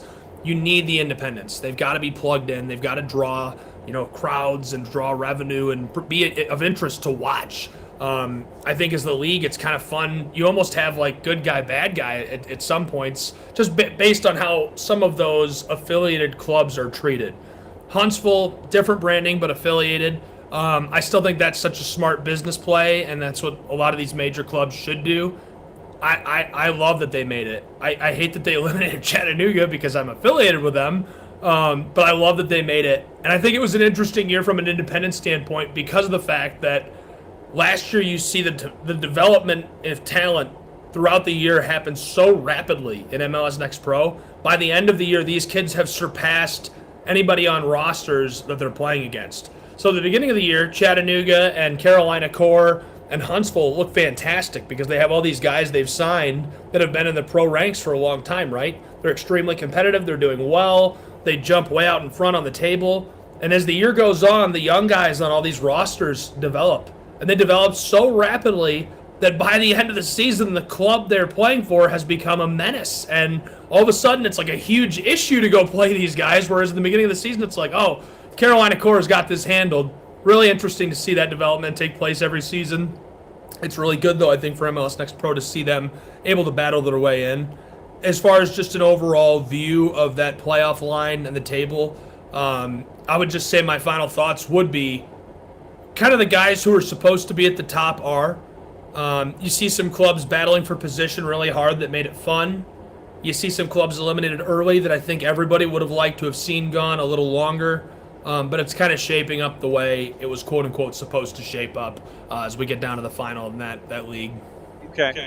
Let me get into USL League One really quickly. First off, we'll start from 30,000 feet. Your thoughts now that the regular season is over, and we'll get into the playoff matchups in a second. But look at the league for me from 2025 and what sticks out in your brain. We had some first-year teams that almost made it into the postseason.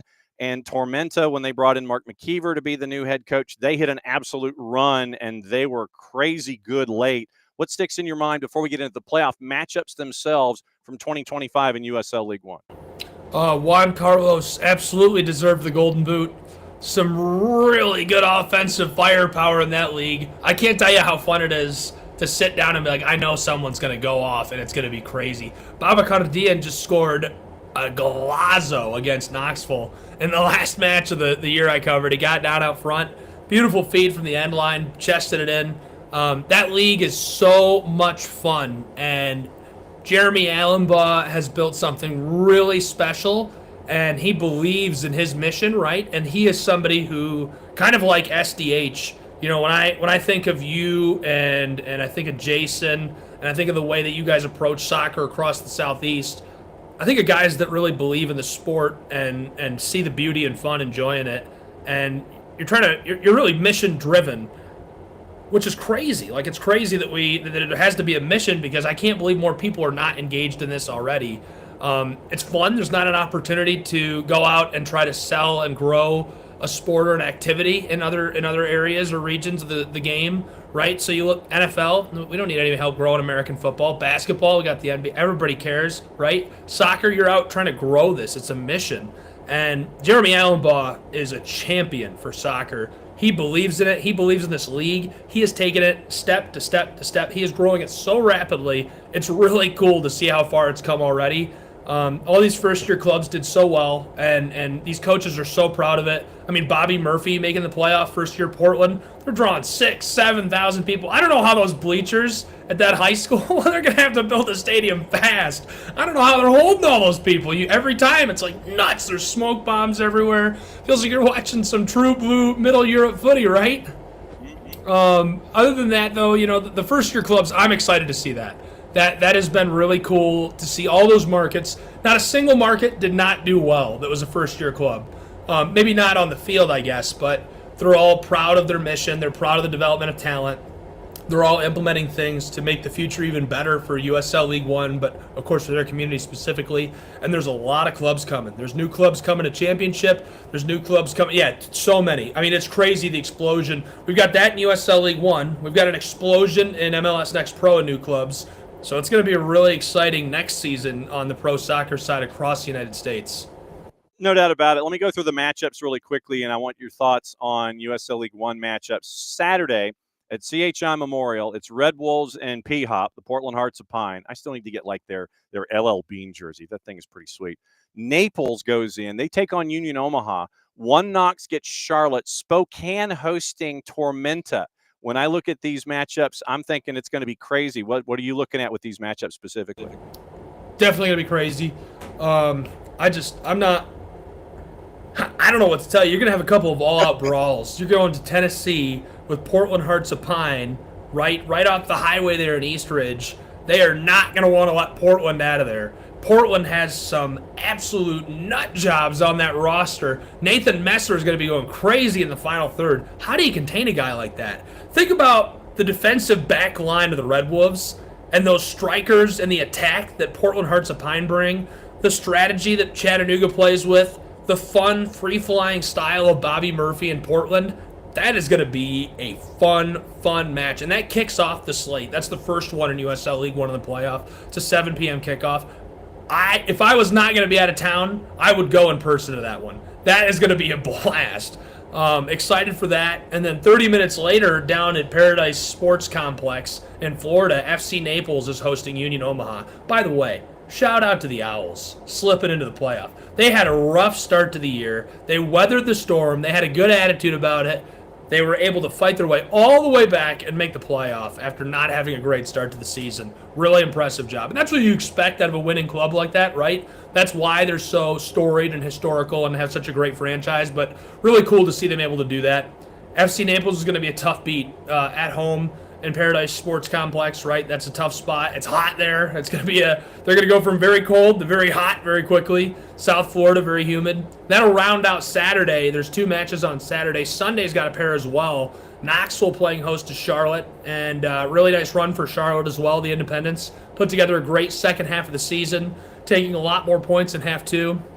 Some of those clubs that were way out in front early in the year, they were able to get by them. Westchester, these clubs were really powerful and kind of lost momentum or just couldn't compete with the changes in strategy and the meshing of the roster that these coaches brought together. The amount of consistency the USL 1 brings to the table is very interesting. MLS Next Pro, for a multitude of reasons, and probably not even a bad thing, I kind of like that we have one league where there's so much shuffling of the roster throughout the year and a league where it's extremely consistent. You could cover Spokane way back in March and then cover them again a month ago, right? In October, whatever, September. Kind of a similar look, similar roster, similar shape, similar strategy. Things kind of feel the same. Not in a bad way. Things might be a little different. It's more tweaks, and like they've added a guy or 2 guys, or somebody has risen up from the bench and is now a starter. Very similar faces, talent, approach, attitude. You don't have that in MLS Next Pro. You've got guys coming down to play a match or 2 to get some experience from Atlanta United, right? You've got guys coming out of nowhere, getting signed, loaned, et cetera, et cetera. And so the roster will look extremely different month to month. I mean, it's interesting. Not a bad thing, just an observation. USL 1, I think that's relevant because these are consistent rosters, and it's the meshing and tweaks and the strategy that have allowed these teams to change the course of their season. It shows coaches with experience that knew how to build a roster. They come out, they're not doing well early like Union Omaha. They say, I believe in my strategy. I know the group of guys and the group of talent that I have here. They're going to get this together. They're able to do that. So that'll be interesting at 4 p.m. on Sunday. Knoxville playing host to Charlotte. And then rounding out the weekend with an 8 p.m. primetime matchup, Tormenta at Spokane. Way out in Washington. Probably going to rain. That coach, Lee, is a genius, man. His strategic stuff. That's actually a fun matchup just because of McKeever and Lee specifically. 2 really bright coaches. 2 guys that understand what they have, what they put forward. They're going to be playing some chess in Washington. You going to come back next week? What? You coming back next week to talk about it? I will, yeah, if you'd like me to. Oh, absolutely. As long as we plan on it. I'm going to call you later today and harass you, actually. As always, my friend, great to see you. Thanks for dropping by. We'll catch up with you next week. We'll update more stuff. Hey, thanks for having me. I'll talk to you soon. You got it. Right. And there goes Gabe. Gabe is Gabe. For those of you that have the Plus, it might be a familiar voice because Gabe does go down and he calls USL League One stuff. Integral part of what happened on the weekend with Atlanta United and the U matchups that Maddie and Jason got to call. So yeah, Gabe's all over the place. Calls Chattanooga FC, and that's his knowledge base. That's where it starts with MLS Next Pro. Then he has everything going on with USL League One and the championship that he calls from South Florida. And so that's why we enlisted Gabe with those 2 leagues heading into the playoffs and postseason. Figured we'd get his breakdown of stuff. And thank you, as always, for hanging out with us. And as we take care of everything on a Monday. By the way, we do have some of this.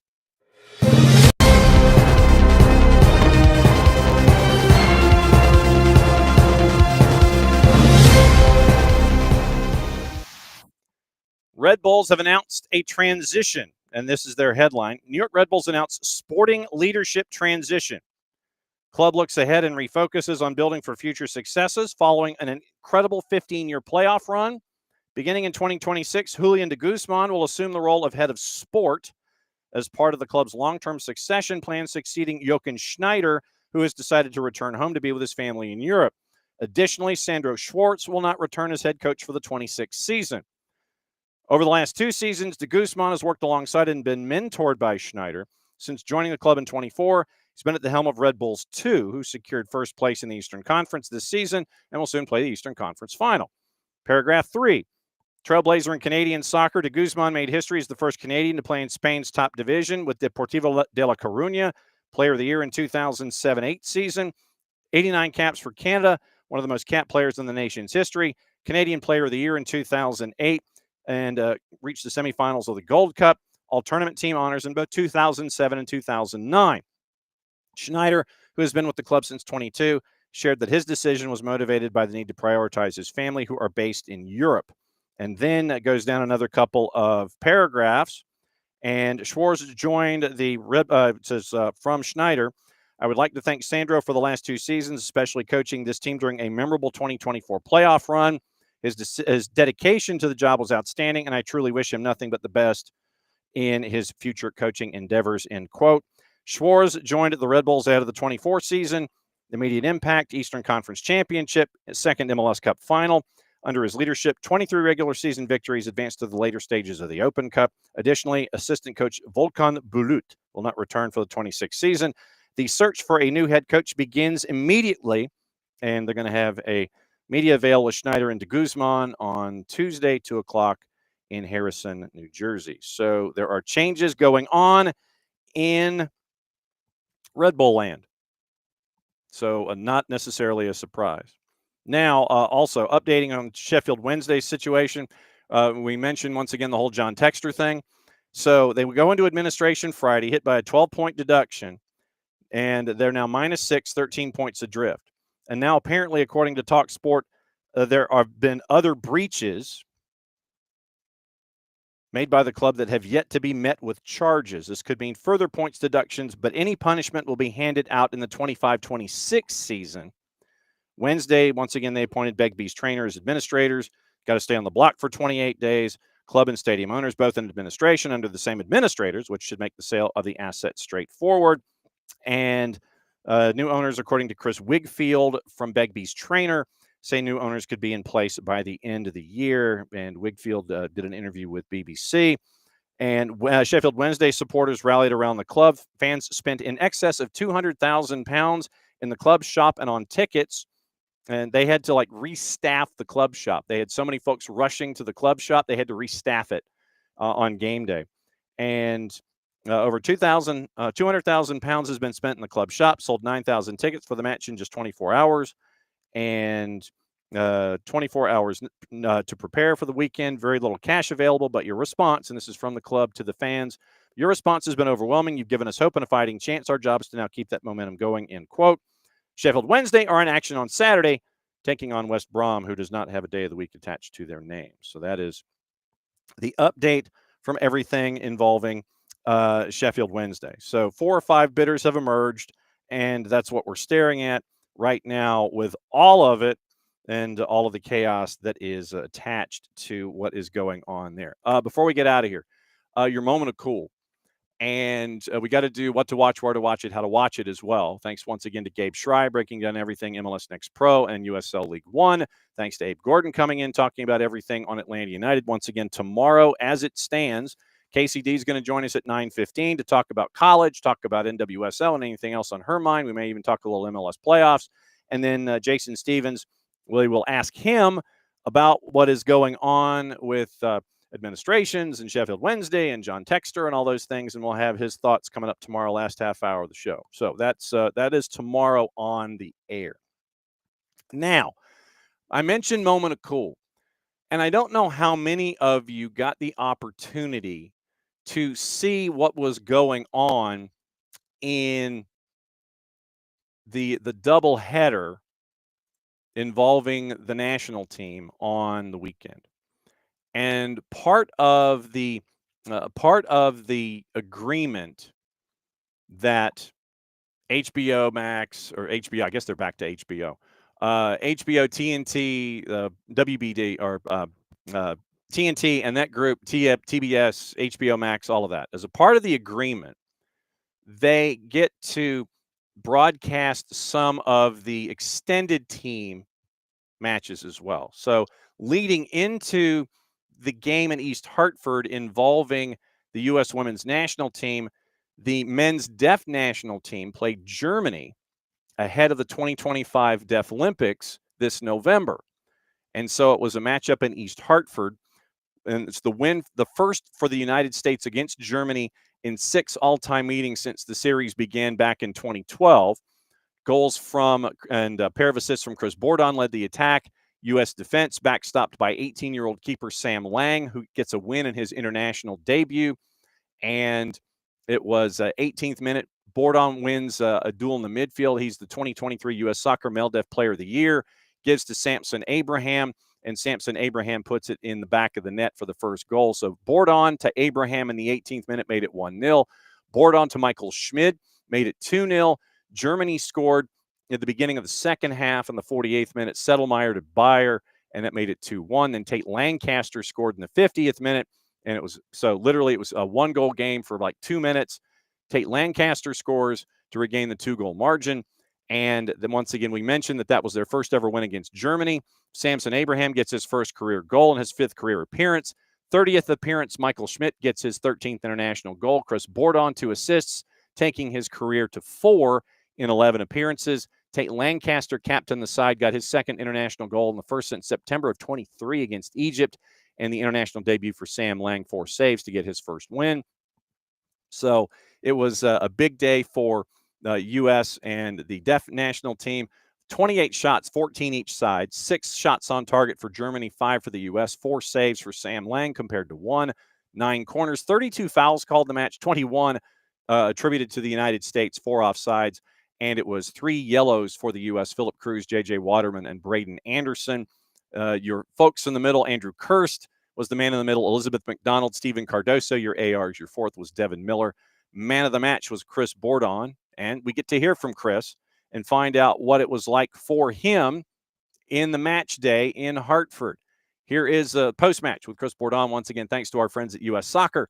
And here's Chris after the match. And it was really cool to be able to pull this sound as well. So here's Chris Bourdon after the 3-1 win. Just first talk about the occasion of today, what it means to beat Germany as you head to the Deaf Olympics. Oh man, I mean, just building up to this game, I just had so much excitement going into it. Felt like butterflies in my stomach. And then the second the first whistle happened, all this went away.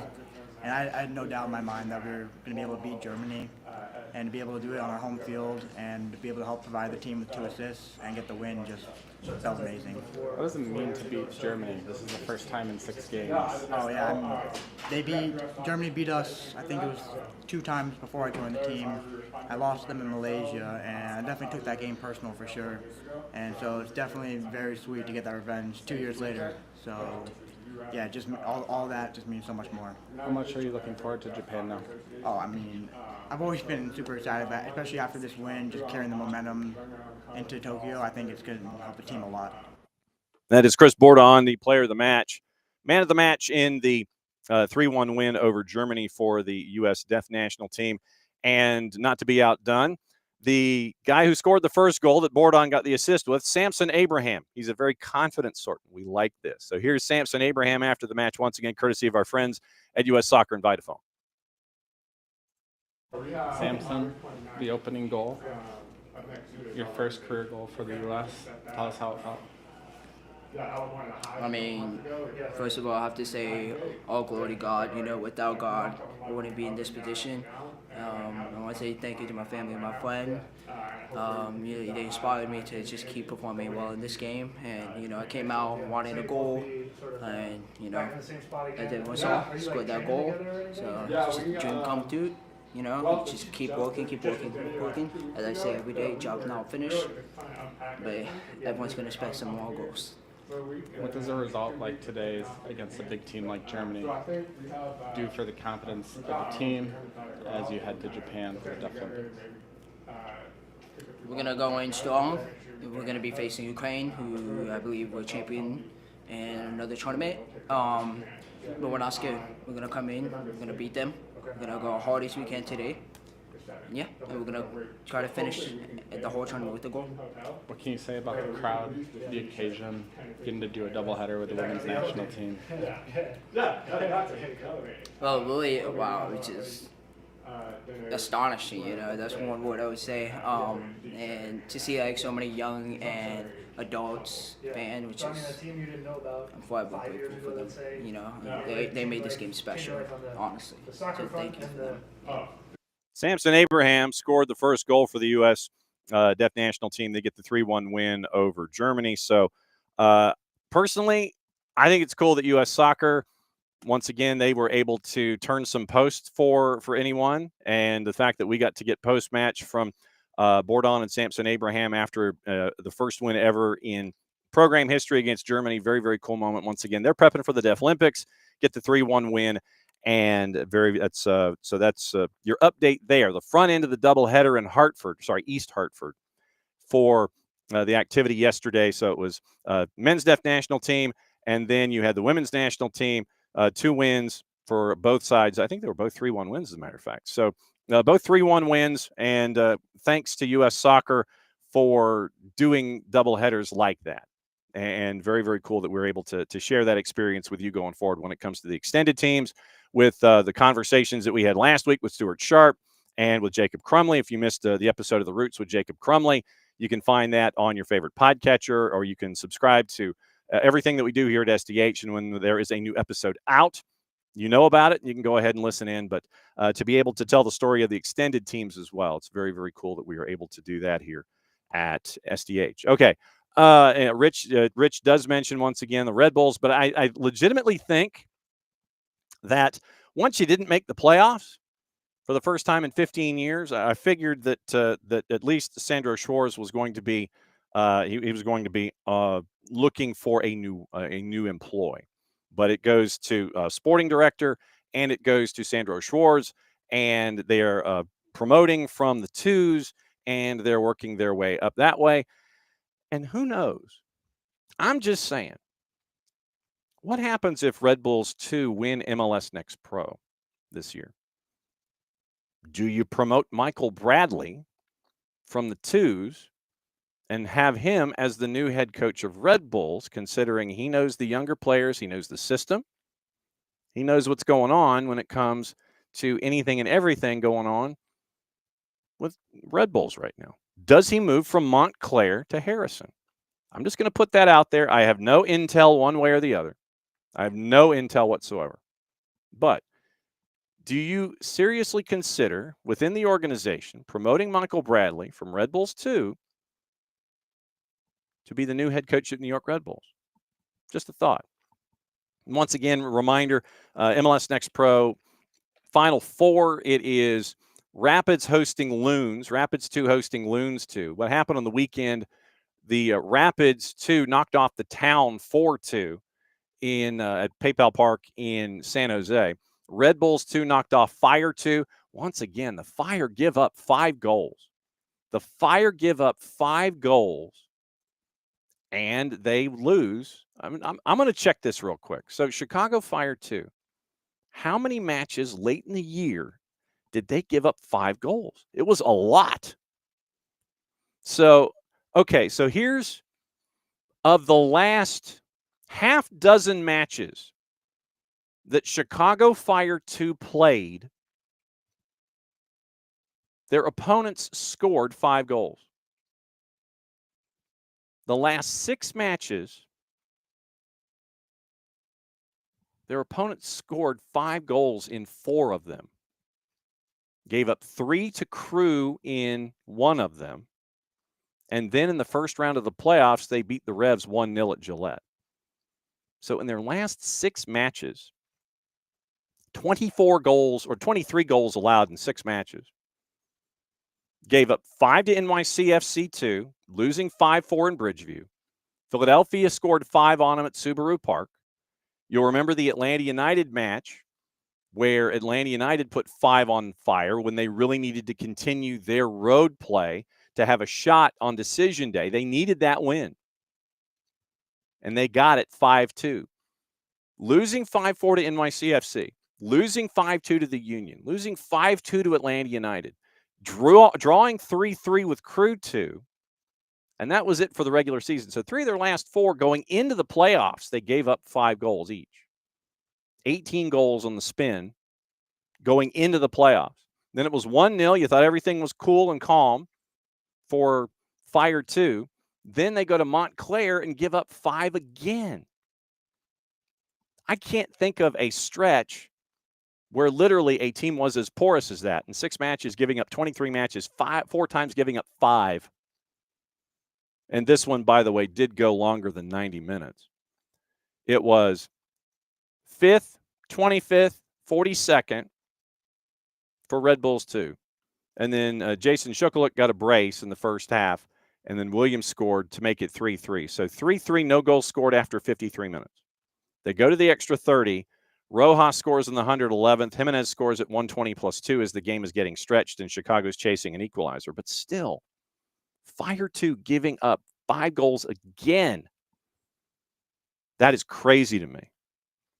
23 goals given up in their last 6 matches, 4 of them in the regular season, 2 in the playoffs, and they're bounced by Red Bulls 2. So that's what you're looking at with Chicago Fire 2. But Red Bulls 2 hosting Union 2 at Montclair. Don't know the time yet, but we will be efforting sound from the Union and from Red Bulls. We'll see if Red Bulls offer up Michael Bradley for sound and for interviews heading into the Eastern Conference Final. And we'll see if the Rapids and the Loons do anything on the Western Conference side. So that's your MLS Next Pro rundown. Gabe gave you the rundown in USL League One. Like I said, we're efforting Kaylor Hodges this week, and it was catch up with him on USL Championship. And Rich, yes, Fire 2 had beaten Red Bulls 2. I think that was Michael Bradley's first match as coach with Red Bulls 2. 9-2. We were shocked when we saw that. At that particular point of the season, Fire 2 winning 9-2. I think that was Michael Bradley's first. And I think that was the wake-up call that everybody needed at Montclair going from there. But, yeah, it is going to be Union 2 at Fire 2 at Montclair. Don't know the time yet. And it's going to be Loons 2 at Rapids 2, your Final 4 in MLS Next Pro. And like I said, Gabe broke down everything with your Final 4 in the opening round of the playoffs in USL League One. And like I said, when Mark McKeever came in with South Georgia Tormenta, he was just supposed to be doing academy work. And then Ian Cameron decides to step away. And for Darren Van Tassel, it's like losing a member of his family. You promote McKeever, and you end up with what you have right now, a team that is on a roll and has made it into the playoffs with plenty to spare. It is one Knox at 57, Chattanooga at 55, Spokane at 51. It's going to be a tough run for South Georgia Tormenta to go out to the 3. Naples lost 3 in a row. They snapped that with a win on decision day to get to 47 points. They could have been the 7 if things had not worked out for them on decision day. Union Omaha gets their way in. They're going unbeaten in their last 5. They get into the postseason. Tormenta, when did South Georgia Tormenta last lose a match? When did they last lose a match? So, all right. So McKeever comes in, and I think it was in that game in, all right, so backward. Texoma, win. Greenville, win. Draw Spokane in Spokane, so the book is out. Win against Westchester, win against Richmond, win against AV Alta in Lancaster, win against Greenville. The last time they lost was September the 6th in Statesboro against One Knox. But then it was August 30, they beaten Forward Madison, so they've lost only once in their last 9 matches to get to that particular spot in the postseason in USL League One. And so we'll probably try to do our best to preview that as well. And it was wins that got them the 6 over Portland Hearts of Pine, who only had 11 wins on the season. They were your 7. Charlotte sneaks in after losing 4 of 5. They lose on decision day and still get in. AV Alta drew, and Forward Madison lost. Those were the only other 2 that had a chance to get into the postseason. Charlotte's your 8. AV Alta Forward Madison, good runs there at 36 and 35 points. Greenville at 32. Texoma 7-14 and 9 and 30. Richmond 8-17 and 5 and 29. Westchester got off to that hot start, and then they only would end up winning 5 of 30 and finishing up at 24 points in league play. So that's your rundown of what it's going to look like. And Gabe mentioned, once again, we'll go back over the matchups here in the opening round. Saturday, it is Portland Hearts of Pine at Chattanooga. It is Union Omaha at FC Naples. Sunday afternoon at 1 Knox, it is Charlotte at 1 Knox. And then it is Tormenta at Spokane Velocity for the nightcap at 1 Spokane. So that's the rundown of all of that. It's been a busy day. We did a lot of stuff today. It was USL League One, MLS Next Pro, U.S. Men's Deaf National Team, U.S. Women's National Team. A lot on John Texter, and like I said, we'll talk to our buddy Jason Stevens and get more, and we'll air that tomorrow.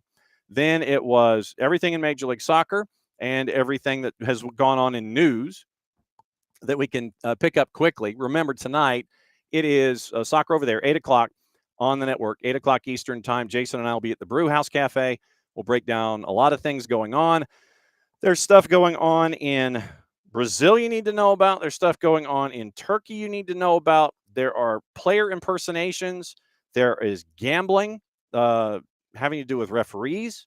We'll go over anything else that is going on around the planet. We'll have that for you at 8 o'clock, 8 until 10. We got picks of the week. I have no earthly idea who won picks of the week. We'll all find out together here on the network. Once again, Jason and I will be at the Brew House Cafe. Please come and join us should you feel so inclined, and we'll break everything down there. I think that's it. Oh, we also, coming up soon on another edition of The Roots, it's an interview with Daz Moss, the president of the Prague Raptors in the Czech League, where they started something from scratch, and they have gone from the 9th division on the men's side up to the 7th in the 6th in a couple of seasons. Their men's B has gone from the 9th to the 7th. And on the women's side, they've gone from the 4th division on the women's side up to the 2nd division in only a handful of seasons. And so we find out what it's like to build something. How does a guy from Leeds end up building something in Prague and make it get the success that it's been so far? We catch up with Daz Moss for a future edition of The Roots. If you missed it, Red Clay Soccer Report, also presented and powered by our friends at NoFo Brewing, takes you through everything going on in the colleges across the board. Division 1, Division 2, Division 3, NAIA, men's, women's, it's all there. As regular seasons are winding down, getting you close to what's going on in the postseason. And we're keeping an eye on the U17s, and believe that is it for today. Tomorrow, Casey White joining us at 9:15. We'll find out from Jason Stevens what's going on overseas. We're efforting other interviews as well, and that will get us off and running. Remember tonight, Major League Soccer, hell is real, and it is Minnesota hosting Seattle. We'll effort Chris Doran at some point this week and find out what his thoughts are on match day number 1 in Major League Soccer's postseason, and we will all lay it out for you then. We'll talk probably a little El Clasico coming up tonight, and we'll probably talk about Liverpool being in crisis mode after 4 losses in a row, and news out of Marseille from the Associated Press. Timothy Weah left the field after a thigh injury during Marseille's 2-1 loss to Lens after providing his first assist during the first half. Did not immediately answer a request regarding the nature of the injury yesterday, and don't know how badly it's looking right now, but it's not looking good. Another note internationally before we get out of here from Ben Jacobs. Kevin De Bruyne had a look on his face yesterday as he was leaving his match that it didn't feel good. High-grade tear to his right thigh in the 3-1 win of Napoli over Inter.